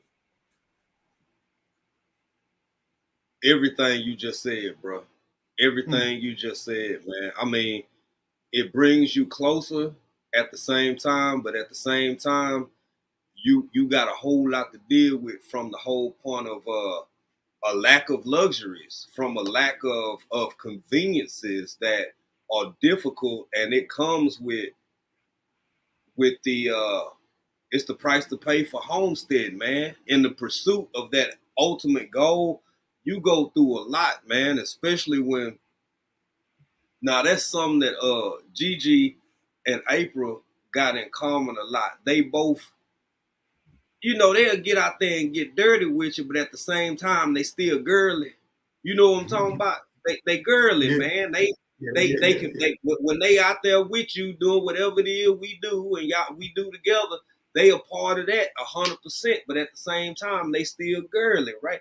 So it was hard watching and going through some of the adjustments because and what's crazy about us being back home, man, we hadn't had our 1,000-gallon water, 1,000-liter water tank for about 3 months, and that yeah. was a game changer. That was a game changer. That was a big Water, deal. water, That something serious, man. water serious, bro. Water Yeah. serious, and we had a lot of ups, we had a lot of downs, we had a lot of growing, a lot of appreciation and understanding each other. Um, in different ways. And I feel like the reason I have so much respect and admiration for my wife is because I feel like certain parts of it was harder for her than it was for me. You know, with as far as dealing with some of the inconveniences and some of the things that just come with being more or less off grid, man. It was two of the longest times we didn't have no running water for 9 days and didn't have no electricity off and on for longer than that. So we running off of backup solar, we running off of generators. It was rough. You get tired of eating the same. I'm gonna say the whole country of Tanzania really got about 5, 6 like national dishes. Boy, sometimes you just want a Whopper with extra mayonnaise. Uh, I ain't nobody said Whopper was good for you. I ain't no health expert. I'm just saying sometimes when you already frustrated, when you already down and out, you just want to go by either your favorite barbecue joint or get you a Whopper or just go sit in Chili's or something. We too complicated, bro. I mean, we way too complicated. When you really break Mhm. down food overall, because a lot of people say, I'm sick of this dish, I'm sick of that, based on the culture. When you look at it, man, chicken is chicken, ground beef is Yep. ground beef, pork is pork. Yep. A banana is a banana, orange is an orange. Now, we'll juice it up and we'll add this and do all of that, but it's still the same Yeah. thing. And Yeah. and when you're trying to survive, that's all that matters. It's survival at the end of the day. Well, now this is where I'm gonna disagree a little bit. Now this is my Mhm. little bit of pushback. Survival is cool, but survival and thriving ain't the same thing because Hey, man, I agree thriving with you. thriving comes with more options. You can still be equally as grateful, and you can still be as equally as grateful, thankful, appreciative of the meal. But as somebody who done been been been kind of mic'd down to a few certain dishes for 3, 4 years. It just I'll tell you this, man. You ever seen somebody and I'm not comparing humans to dog. Hear me out, Rob. I see you smiling. Hear me out. Now, you ever seen I'm not comparing human to dog, but you ever gave your dog old Roy for about 2 years straight? That dog be hungry hell, man. That dog look at that bowl of old Roy and be like, man, I'm a late. You know what I'm saying? I smell it, but I ain't finna. So that's what I'm talking about, man. Kick it on Everything out get the way. old. Yeah, kick it on out the way. Everything get old after a while, and a part of the separation between surviving and thriving is That's just how it hit for me, and it only work in one direction. And now hear me out on this, because you can survive and not be thriving, but you can't not thrive without the ability to survive in the process. One way.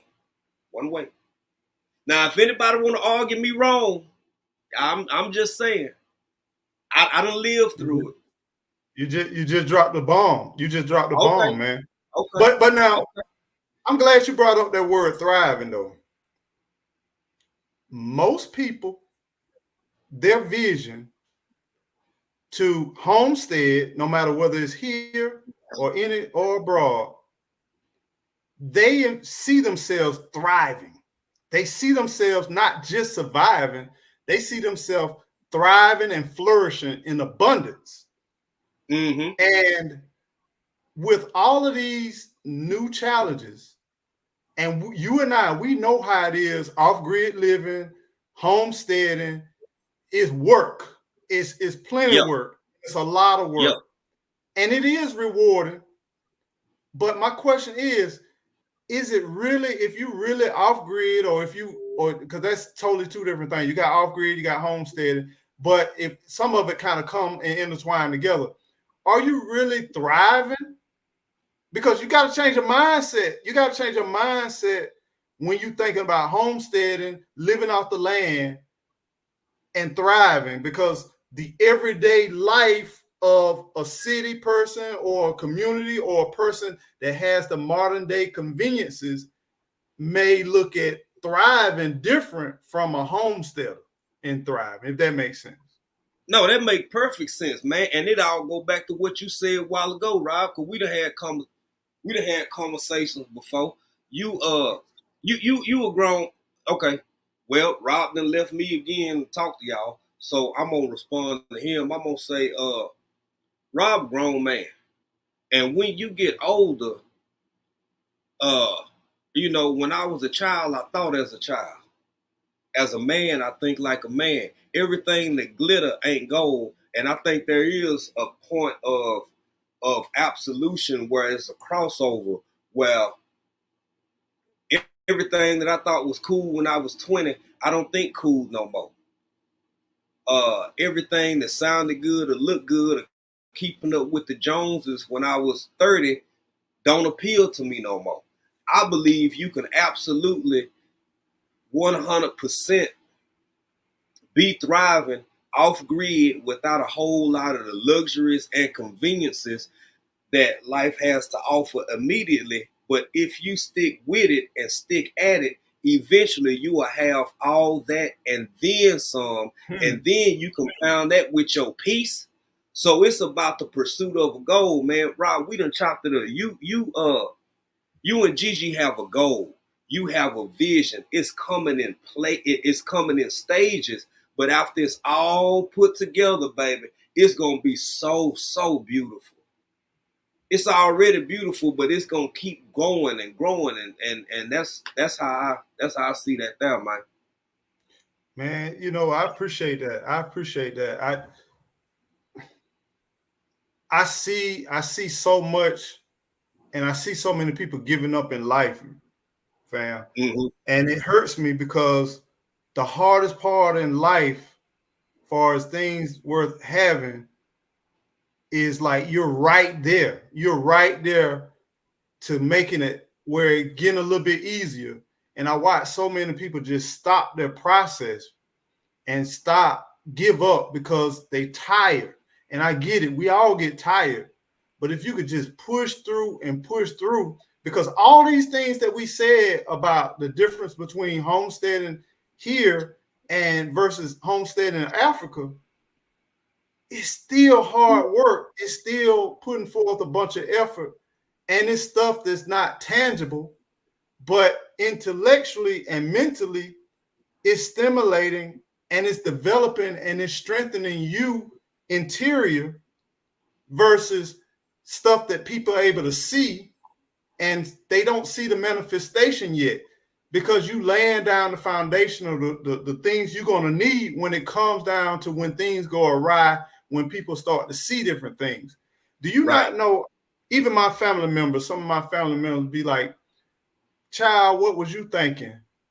Starting at damn near 50 years old to Right. now you want to go buy some raw land, Right. and who gonna work the land? Who gonna clear the land? Right.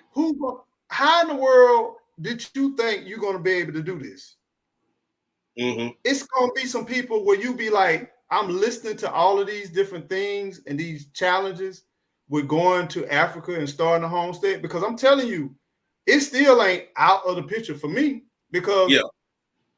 you know, once you obtain what you're trying to attain, who to say that, hey, I might not want to go, I might want to go abroad and have another second, like yourself, have a second location, Right. maybe 2 or 3 locations, you know what I'm saying? Right. Because Right. I do want to diverse too. I want eco nation all over the world, you know, because it's a mindset. But with that said, I think about if we did not just give up and if we just listen to some of the challenges, and then because no one wrote the rules of what I was going through, that part, you know, no one had a bunch of videos showing about now look on YouTube, man, everybody homesteaded, living in RVs, they doing this, they doing it. If I would have had somebody that I can connect to, that's somebody of my culture that I can relate to, because culture makes a difference. Because yes, it does. You know, my grandmama didn't leave me this or that, you know what I'm saying? My grandmama barely made her ends meet, you know what I'm saying? So I can't relate to a lot of stuff. But by seeing people who like, this is what we did, this is how we did, this is how we got there, I can relate to that. I can do that. I think that's something I can do. But if we did not give up and if we could just keep pushing through the hard times, it's going to be a time where you're going to come to a pinnacle, and then you're going to come on the good downside of that pinnacle, and things are going to start to come together. It's going to start to move, and you ain't even going to notice that, man, look at these gains we done made. Look what we done. And I didn't even see us being here within that period of time. Just like I said, that 1 to 2 years of lease space, it could be 6 months. But my expectation was 1 to 2 years. Right. No, everything you just said was powerful, bro. And as I was listening, I'm especially when you said, like, you know, the starting at whatever age. You know, I'm gonna tell you something. Life done taught me, Rob. Eco. Life done taught me this here, man. Until you take your last breath, I was Rob before I was Eco, so that's fine. Okay, my bad. You know, I'm trying to keep the channel. No. I'm saying my birth. Yeah, my birth. Yeah, they gave me that at birth. So now, look here. Look, chill out, man. Look here. 2 things life done taught me that you gonna have up until your last breath, bro. Taxes and naysayers. I don't give a damn if you was 70. Taxes and naysayers will be a part of your human existence until you take your last breath. It ain't a damn thing you can do about it. It ain't no limits. These expectations of this age you gotta be here, that age you have to do, as long as you grinding and you know what your goal is, when you arrive is when you arrive. Will those same people be as loud once the happen? When it start looking like, oh, he done pulled it off, will they still be as voiceful as they are with wondering why you do what you do when you do it? Man, can't nobody stop you, baby. You write your own story. You were born whenever you were born. You got to leave this place whenever you leave this place. Everything you do in between time ain't really got nothing to do except the person you done made a vow to and your children. Outside of that, mama, cousins, brothers, sisters, daddies, the general population, hell, they gonna wonder about you anyway. Why not try to prove them wrong? I know I told you for sure when we got back home, man. I was talking to you. I said, Rob, man, yeah, this like this. I'm sorry, Eco, this like this. I showed you the parts that, because you remember that time it flooded real bad. We had them heavy rain, and you was like, damn, Jay, that's like a little river out there. I was like, yeah, well, I done learned some, bro. We gonna have the slope going this way. We wanted the house over this way. We gotta adjust fire. Yeah.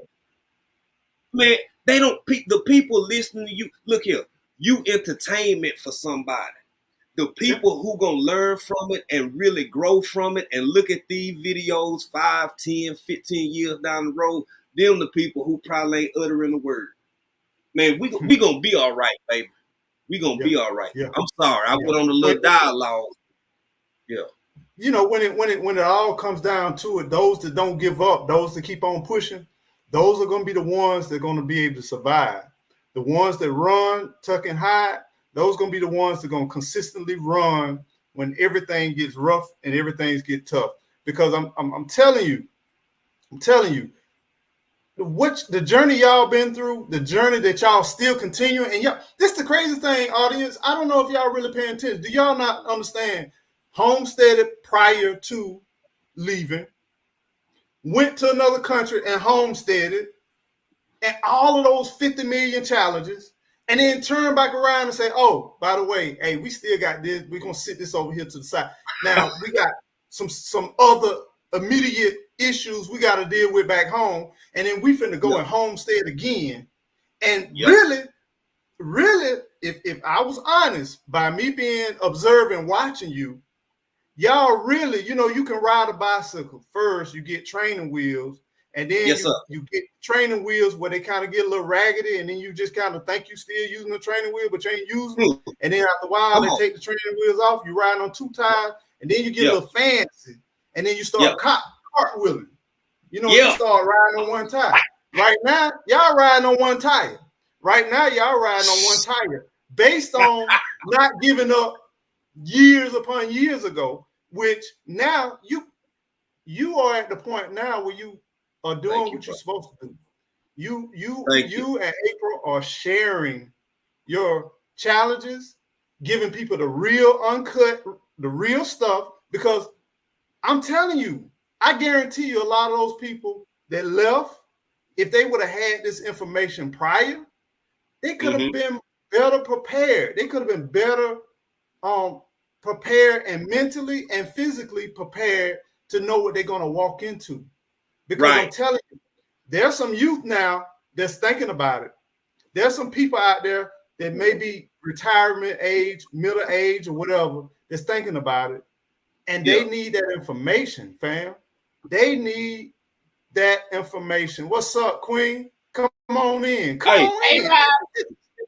Let me tell you, I'm glad y'all doing this for free because I couldn't afford this right now. I'm just letting you know.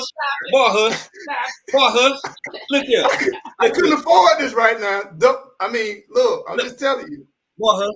Look here, man. I'm gonna tell you something. You over here putting barriers in our back, gassing us up. We feel the same way about you and Gigi, but the thing is, when you intentional and you purposeful about what you're doing, and it's for real, you don't. Now I'm not saying people don't ever change skill sets or classes or whatever. But anybody who ever really wanted to be a mechanic, if they lose their ASC certification, do they stop working on cars? If a bricklayer them built bricks for 15, 20 years, and then he can't find work for 6 or 7 months, you mean to tell me he quit knowing how to lay brick? Baby, this is who we are. And one of the most hurtful things, I'm going to say this where the entertainment side of this shit come in at. Because it seemed we would just, the people want to come whip our legs. When people saw that we do this for real, that's when some of the disinterest seemed to kick in.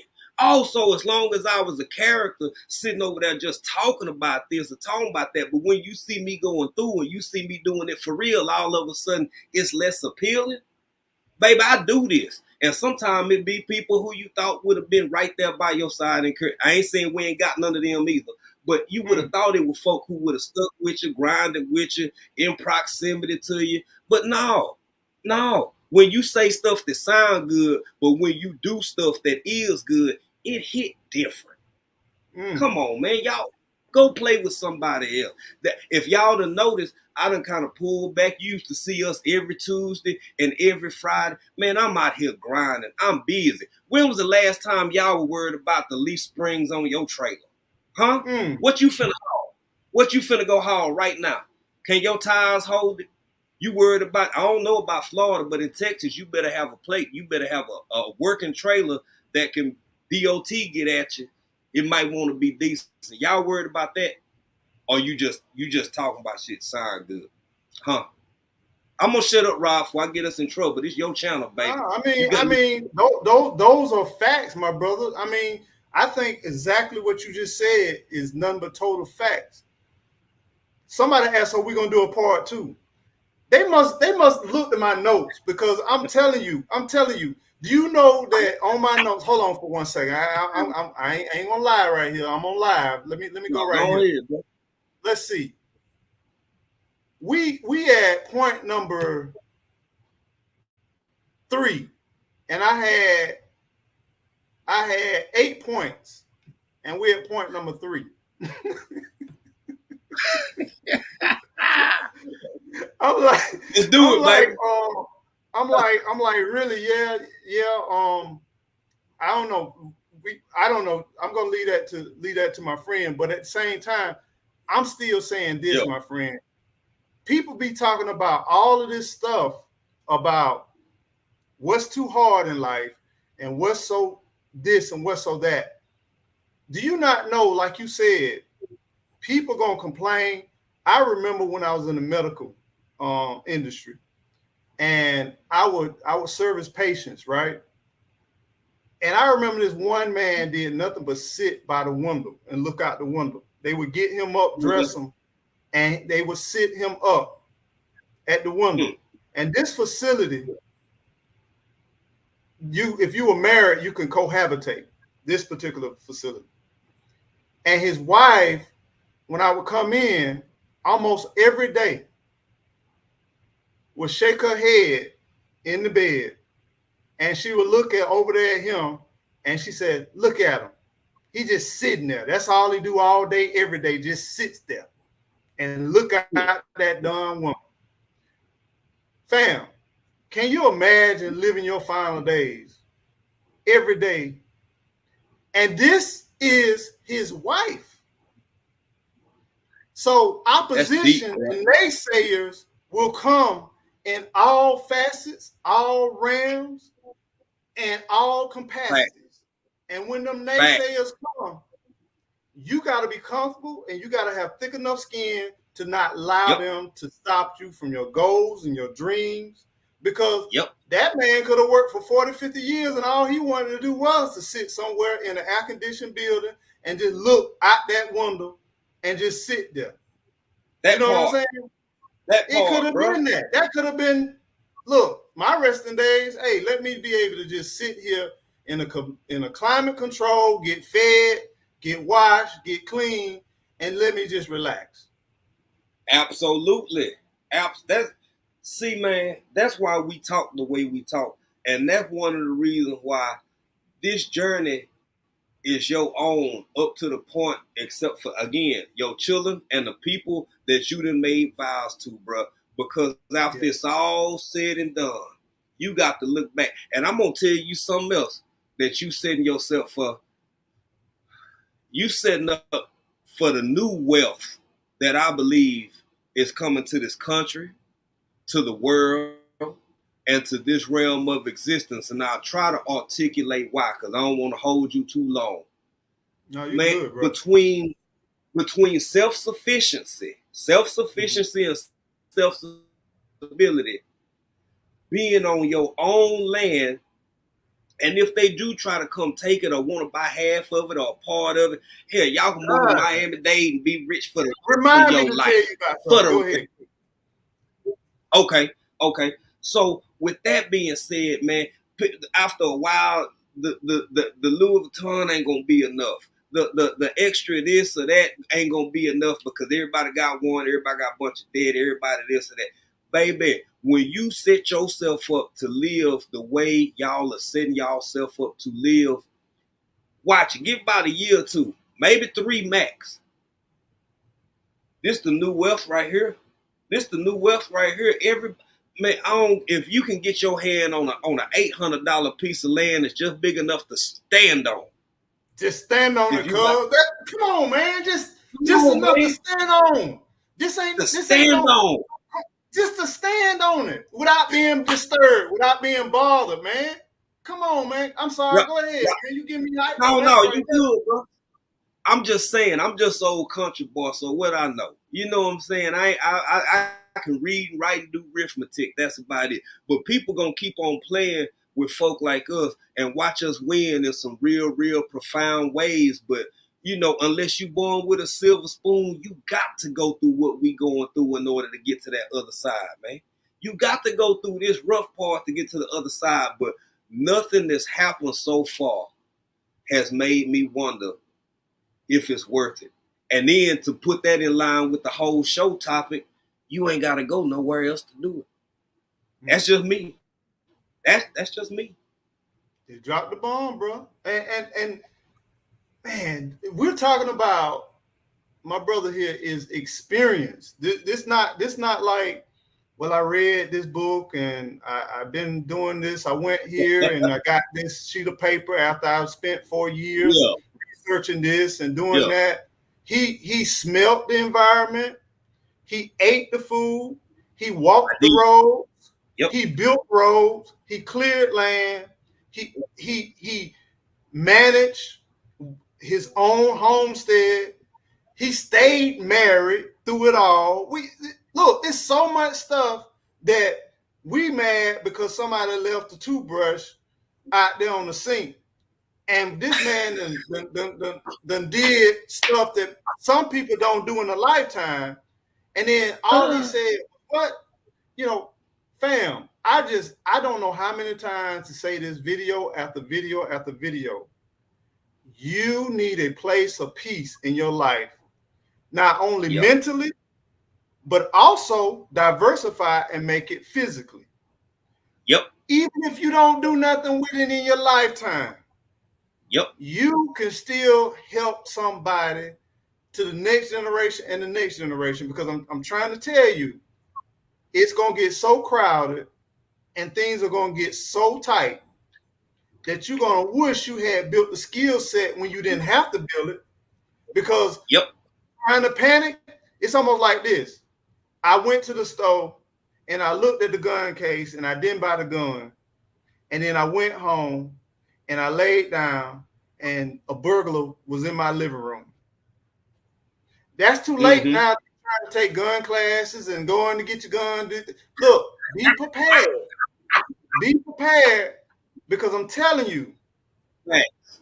it don't mean it will happen. It means that over a period of time, you're going to need your own space. You're going to need your own room.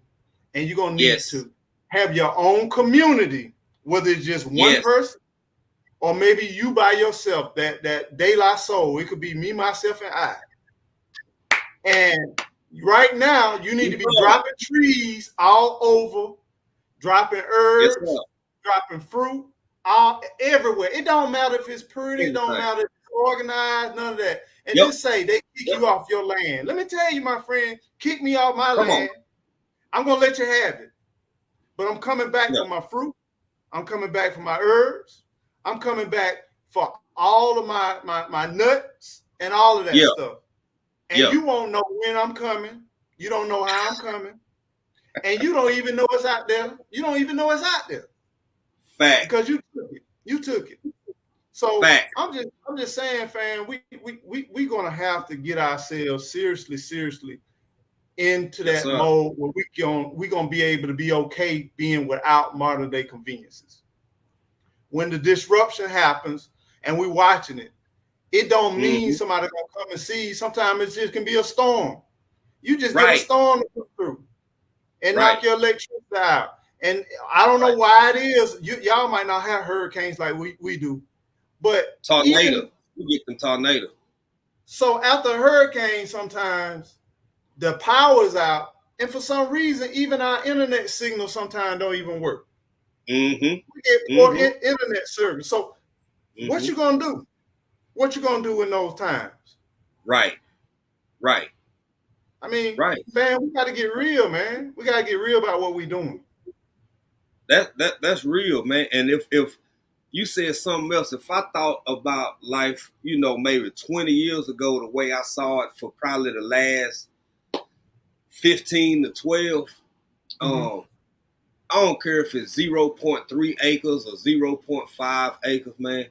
Because you and Gigi have taught us a lot about RV living. It comes with a lot when that's your when that's more of a permanent full-time thing. Yeah. But think about, you keep saying peace, and that's so underestimated and people sleeping on it. Without, bro, you know how many glamping things you can do these days that you couldn't do 20 years ago, bro? The market is open. You can be just as happy Bro, and a power comfortable. generator. Who ever heard of a power generator, man? Come on, man. I'm charging stuff with little bitty pieces, man. That's what I'm talking about, bro. That's what I'm talking about. So it ain't gonna hit for everybody. Everybody ain't gonna get it eco. But when it comes to your peace and your sanctity, um, I'm never gonna sleep on it. People may disagree with me. It's certain statistics that prove it, but I'm not a doctor. YouTube, don't come trying to whip my legs, and don't come trying to whip eco neighbor legs, because this ain't medical advice. But I'm gonna tell y'all this, man. Stress is one of the biggest unalivers in this country, and it's starting to spread out into other parts of the world. So you may type it as heart disease, you may type it as kidney failure, you may type it, but what was the initial stimuli that made your organs act the way they act, in addition to what you putting in your body? Hell, because you walk around stressed 24 hours a day, 7 days a week for 365 days a year, how to fit. But it ain't even got to be that. You worried about how to keep up with the damn Joneses. Joneses don't even know who your ass is. When you can have a place to go to mind your own business in an RV, in a tow camper. It ain't got to be a fifth wheel, but just getting out and opening that door and hearing nothing but birds chirping and squirrels farting and stuff. You gonna trade that for still hitting the club every Thursday? Man, grow up. But this ain't my life, so this is my man life. I'm trying to be respectful. Now you good. You good, because the crazy thing about what you just said is I feel like in so many ways, me on my land, I'm in another country. I feel like when I'm on my land, the environment that's here. Yes, sir. Yes, sir. I'm telling you, it rocked me at first being this quiet. Yep. It rocked me at first not having timelines and having appointments and having all this crazy stuff. It rocked me at first to have freedom. It's almost like Houdini, one of his most challenging things he had to get out of when he gave up and he just put his head down. He leaned against the cell door. It just opened. It was never locked. Yeah, right. It's like mentally in our brain, we got freedom right here. We are able to walk our land, to cultivate our land, to grow our own stuff, and to get connected. And then, do you not know when I have to go to Wally World, or when I got to go to Tallahassee or Dothan or Orlando or Miami, or get on 75, just get on Interstate 75, my heart rate pumps, my head gets to hurting, and my body saying, "What is you doing?" When before it was just normal. I didn't even think no more about it. I just, I got a headache. That's what I just said. Oh man, I got a headache. You know, oh man, I might need to eat something because my stomach hurting a little bit. You know what I'm saying? Oh, what is that? Must be indigestion or something like that. You know what I'm saying? But by unplugging, and like you say, people may laugh and say, "Oh, he got a manufactured home. Oh, he in the RV." Do you know they call me silly? I hear people saying, "This man left his house to be out here in the woods and to live in an RV." And he just, and when I wake up in the morning, it's not the alarm clock. You know what it is? It's the sunshine. Come on. It's the sun. You know, when I go to bed, it's not something saying take you behind the bed. You know what happens? The sun goes down. And then I go and I lay down. You know what I'm not worried about? I'm not worried about my neighbor jumping over the fence, stealing my fruit. Because that's what I had in the city. I had neighbors reaching when I go to bed, stealing my lizards, my hibiscus, my pomelos. They wouldn't even let me be free in the garden. You know, I would have, matter of fact, I even gave my neighbor some of my stuff. And you still want to take it? It's just something about somebody having something near you in access and you don't have it. Yep. But having that space, that buffer around you where you got a little bit of more time, a little bit more freedom. So if I want to skip and hop down my road or down my path, I don't have no issues about some angry neighbor or somebody with their dog trying to attack me or nothing like that. You know, I can walk the streets, you know what I'm saying, without being harassed or being pulled, whatever, right? So all of this stuff can happen if you just get your little space, get your little area. You want to eat better, you want to detox, you want to do all of this, just grow you a little something. And then every season, grow you a little something. And guess what happens? You'll start to see your life change, and you'll start to see your eyesight get a little bit better, your hearing get a little bit better, your smell get a little bit better. And even your perspective and your outlook on life. And then when I go and I have to be around people in this cycle, the stuff they talk about, it's like, I don't care nothing about no football season. I don't care nothing about this. Nothing against Texas now. Nothing against Texas. But it's and the Seahawks. We got to enjoy our peace differently, bro. We have to enjoy our peace differently, but we are two grown men. I know what it is. See, me being in the sports, having played football, and that's what. And don't apologize for that, Rob. But you, Eco, but you a good dude, so you want to be considerate of other people's experiences and feelings. But we both two grown men who know how this game works. I know it's modeled after Rome, and I know that all these city teams who like, I'm a Seahawks fan. I already know the citizens of downtown is paying, who live in metropolitan Seattle, paying 20%, paying 20% to keep that team there. I'm finding that a phase in life where, in my piece, I know what the business is, but I can still enjoy it and move on because I am knowledgeable to it. Now, back in the day when I didn't know no better, that's a whole different thing. You kind of a whole, I ain't gonna call nobody no names. You not where I'm at right now. So we'll leave it there. But something else you said real powerful, and somebody put it in the chat, man. Cortisol. I lived probably a decade of my life with my cortisol levels through the roof. It take a toll on you after a while. And when you live, like you said, when you would drive somewhere and you think it's just a headache or this or that, it used to be normal. That's because when you find peace, when you find grace, when you come into yourself, when you allow yourself to bond with nature to a certain level of peace to it, it ain't even got to be nature. With peace to a certain level, you start realizing how silly the world is because you've been living in a heightened state of I gotta do this. I gotta do this. I have to do this. And it take a toll on you. It's almost like one of them bodybuilders you done seen where I remember I used to love Ben Wheeler. Ben Wheeler was one of the most flexed out in the world. You seen Ben Wheeler after he quit taking this? That's in your brain already. That's cortisol. And it's the same way that steroids work in your body. It'll get you by as long as you keep doing it. But once you go down, your body gonna change, your mind gonna change, your spirit gonna change, your soul gonna change, your everything gonna change because your environment has changed. And I don't want to monologue too long, but I'm gonna say this.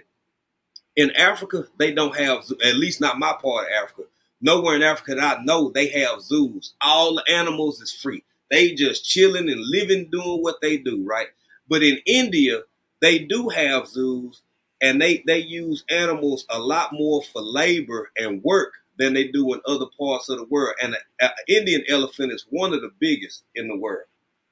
You know what? When that baby first fall out his mama, and he just laying on the ground, then he kick a little bit, get up and start walking around after about 10 minutes, they'll take that baby and put a stake about this long in the ground, ain't even a whole meter long. That baby grow up knowing what it can't do. It knows its restrictions. By the time that elephant get to be a juvenile elephant, it still won't pull that stake out the ground because it don't understand that it's got the power to push over damn near a whole skyscraper. By the time that elephant reach to be an adult, they can take that elephant off of that stake. And that elephant won't go no further than it's been able to go in its whole life.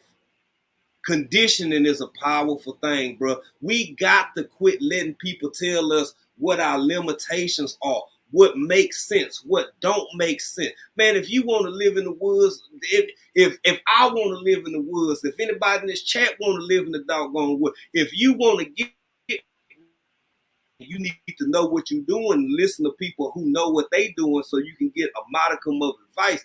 But just because everybody don't want the high rise no more. Everybody don't want cul-de-sac no more. Everybody don't want the cookie cutter houses. Nothing wrong with them because it's a place to live. But some people pursuing something deeper. And until more of us admit it, it ain't never going to change. But we ain't got to worry about them, baby, because they going to catch on sooner or later. And if they don't, that's not our responsibility. That ain't our job. All we can do is have conversations like this, educate, because you know how many people, everything you said about you and Gigi, you think it's people, we basically starting over, Eco. We basically, one more time in our life, we starting over. And if it wasn't for the people who but it's with an advantage, though. That wisdom with an advantage. Yes, sir. Yes, sir. It is with an advantage. It's like owning a S-Series Benz. It's just like owning your own business. It's just like building your own house. You start over. The one thing about it, my brother, I know how to get it done, and I know what to do. Facts. All facts, bro. And we limiting mistakes this time. And sometimes like you said, we do have an advantage. You know, an advantage I would have made a couple of years ago that I won't make right now. Rushing. So everybody can see what you've accomplished and how fast man, I don't give a damn no more, baby. It might take us another year and a half to get this done, to get that done. Baby, I'm looking at the land. I'm trying to get with my father-in-law so we can get this piece of equipment we need so we can level out certain places that's further back. So I ain't got to worry about how the water gonna go this far and then roll back over this way. Yeah, see, people don't get it because you ain't doing this for real. You talking, you playing games, man. Unless you rich, unless you got a couple $100,000. My brother, like you was talking about the root cause of why we rush so much, because we don't have a lot of personal time. We occupy so much of our day for somebody else's dreams, somebody else's goals, ambition. But when you buy your land, when you start working on your land, your priorities shift from doing everything for somebody else to start doing stuff for you and yours. And the reason why we rush so much, because I got to get back to work. I got to do this. I got to pay for this. I got to pay for that. I got to go do this. I got to do that. And then they doing so much of that. But when you get that land and they say, oh, I need $15,000 in cash, the first thing you thinking like, Lord, well, I got the land. Right. The land is paid for. And we're going to make a way. We're going to figure this out. And we're going to do this. And we're going to do that. And then you get there and then you get the $15,000 and then you put it in there and you get it done. You be like, thank you. And then you go to the next phase. Well, we're going to need another $10,000. Well, it's just like the last time. We'll work on it. We'll get to it when we can get to it. But when you're in that cookie cutter, that rat race, I need $15,000. Swipe. I need to get this done. Your car needs fixed. Swipe. I need to do this. Go back to work. Hurry up. Go back to work. I only got so much time. I got to get on my lunch break. I'm on lunch break. I got to do this. Got to go pick up this. well, I can't be there because I got to work. So I got to put this person in daycare. I got to do this. I got to do this. And it's just that cycle, that grind. And you know what that grounding sound is? That grounding sound is you. You in that grinder. And it's your body, your mind, your spirit, your soul is just grinding. Yes, sir. Let me tell you, things slow down and your time is now given to you. And when your time is given to you, you don't mind looking at the rain fall down. You don't mind looking at the sun rise. You don't mind seeing the wind blow through the trees. And then you don't mind going out there on your lawnmower, getting your rake and doing a little something. You just say, okay, I did that side for the day. I'll do the next side tomorrow. Come on. You know what I'm saying? That part. Hey, man, my sense of accomplishment has adjusted, especially with as hot as it's been in Texas, man. I get up early morning. I do what I can do to about, when I can do it. And I'll be like, sometimes I'm like, okay, when the sun go down, but you got the humidity down here in this bayou. It could be 7, 8 o'clock, but it's still so humid. It still feel like it's 100 plus degrees. You know what I said? What Eco say? Well, I get to that tomorrow. I'm gonna get to that tomorrow. You know what? But when you're in that grinder, HOA say you're not doing it tomorrow. You're gonna do it now, or we're gonna find you. See, it's so much systematic stuff that you don't realize until you unplug, and until you get out of that situation, that your mindset start to change. When you don't have a choice to wait till tomorrow before that general store open at 9 or 8 o'clock, you learn how to just be patient, and you're gonna have to wait. And then you learn that when you go to the store, let me buy 2 of them, so this time I won't be without no water for my well. You know what I'm saying? Man, come on. I mean, life just hits different. It hit different, and I was talking to a relative the other day about when we was up in the Northwest, in the Pacific Northwest, we had Costco. Down here we got Sam.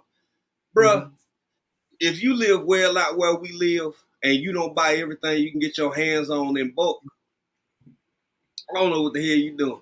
Now I get it. Some things you gotta buy them in little bitty units and stuff. But if you ain't buying stuff in bulk and preparing or planning, not just for prepping sake, so you ain't got to drive 10 miles for, because you done ran out of seasoning salt or some garlic salt or whatever you want. Like, bruh, as one other thing you said would stick with me to this day. I had my uncle and my father-in-law. We was out on the land, and you know how you mentioned pole, y'all. He not playing. He's not playing games about you need X amount of thousand for these people to come set up electricity. And then sometimes you find yourself in a situation where you may or may not have to deal with the nearest person to you because they want to tap into, like, it's all kinds of stuff that come with this, right? But when somebody say, I think that, and mind you, these ain't the people. I ain't talking about the people. I'm talking about my family who done been through this before, who know, that's going to run you probably about such and such. Excuse me, sir? Come again? It's going to be how much?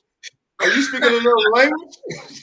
You speaking another language? What the hell are you talking about, bro? You telling me it's going to be this many stacks for a pole that ain't even going to have no transformer on it? And it made out of wood. And it's made, come on, dog. Oh, all these woods I got out here, you mean to tell me I got to have a certain type of pole? You can't cut one of these trees down? You can't cut one of these trees down? And no. But hey, you watch some of this fairy tale stuff, and they be like, well, I needed some wire, I needed some telephone line, and so I cut a tree down, and we made a pole, and we ran the line down the pole, and man, that stuff ain't real, because they come shut you down and take you off your land. For real. Quick. Ain't no extension cord, no extension cords or nothing like that. Ain't none of that kind of stuff. It ain't working. It ain't working. Hey man, if that's the But case, bro, I know we've been far longer than yeah, what we should, and yeah, I yeah. really enjoyed talking to you. And I knew we were going to have some great conversation. We always do, and hopefully, maybe in the future we can continue the conversation if you have time allows. But Let me know. you really opened up my eyes to establishing a homestead abroad, and it's so many different layers to this thing that I wouldn't have never even thought of. And I can see how so many of us going out here butt naked trying to do this stuff. And we don't Well, realize when we come back with whips and everything on us that yes, sir. we weren't even prepared. We weren't even ready. We didn't even dress for the occasion. So, Mm-mm. and your insight is so valuable. And your experience is valuable, and I'm glad you're not hoarding it. I'm glad you're sharing it with the world. And it does not mean, and by no means are we trying to kill any dreams. What we're Yep. trying to do is set you up for success with your dreams by giving you the real and what to expect. Because the crazy thing about it, when we drive through a little rural town and we see the name Moorestown or Smithstown or Jones Mm-hmm. City, Mm-hmm. somebody cut through a road and bought a piece of land. And somebody got that piece of land and then bought another piece of land and cultivated and built that land. And people got close around them. And somebody went and talked to somebody about bringing in a stove, bringing in a doctor, bringing in infrastructure, doing all of this stuff. Somebody went through the process of laying down the foundation for that city, for that town, and that community.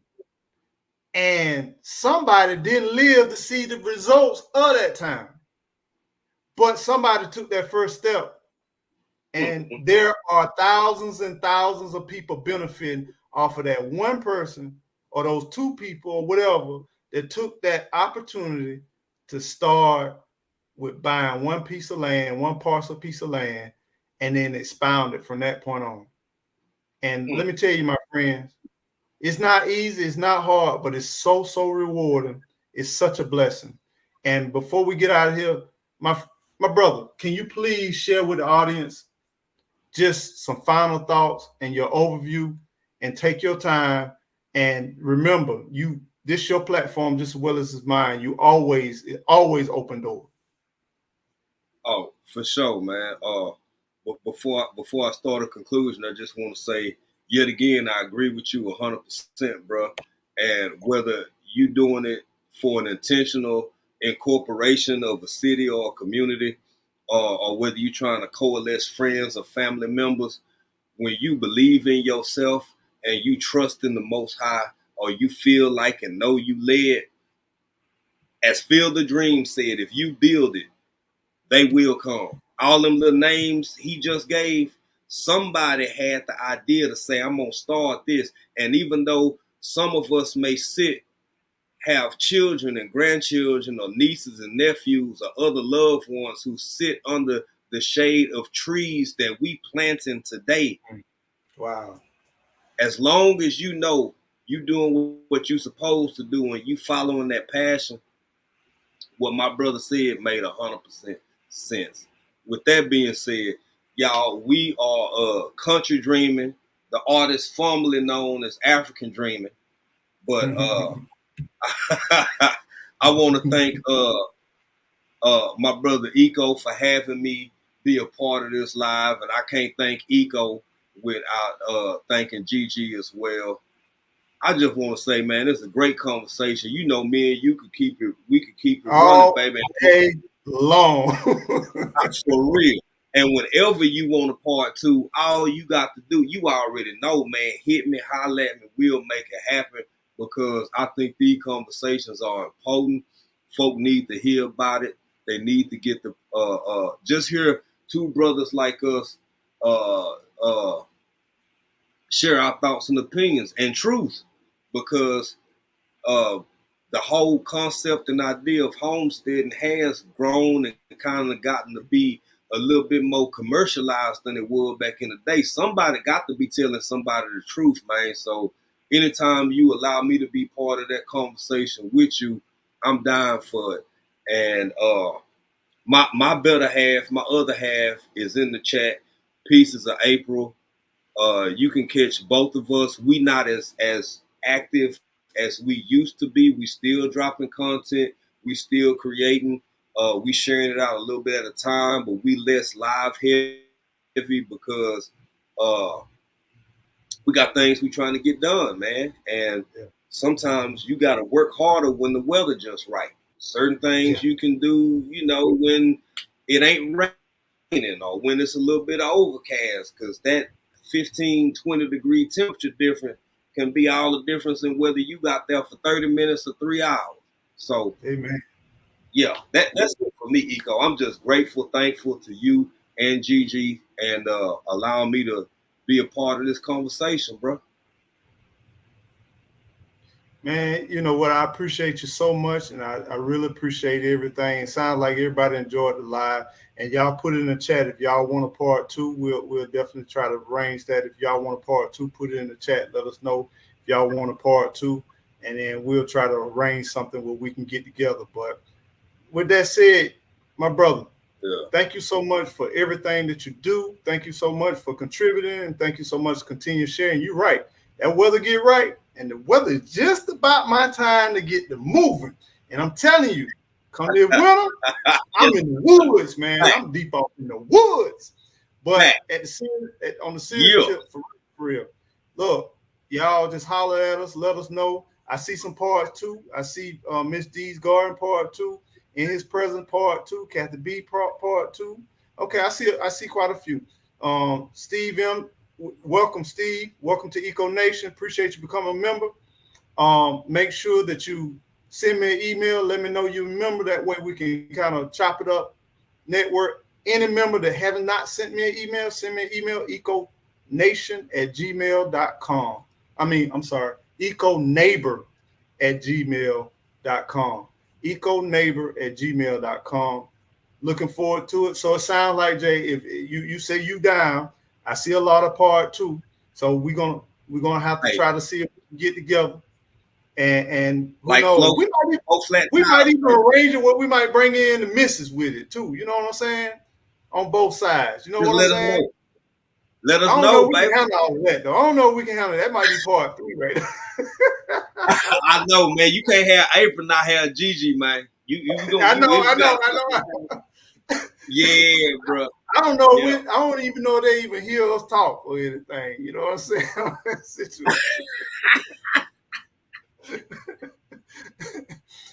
Hey, look. See, here go the foolishness right here. This is where it starts, right there. There you go. There you go. So, like I said, my brother, man, till the next time, y'all, thank y'all so much for tuning in. Some of y'all lasted the whole time. Appreciate it. We done had kids. We done had people to go drop off their kids, come back and pick up the kids, and we still been live. So y'all be blessed. Catch the replay. Appreciate you. Stay blessed. And don't forget, whatever you do, don't forget to keep on growing. Grow. Y'all take care. Stay blessed. Much love. Until next time.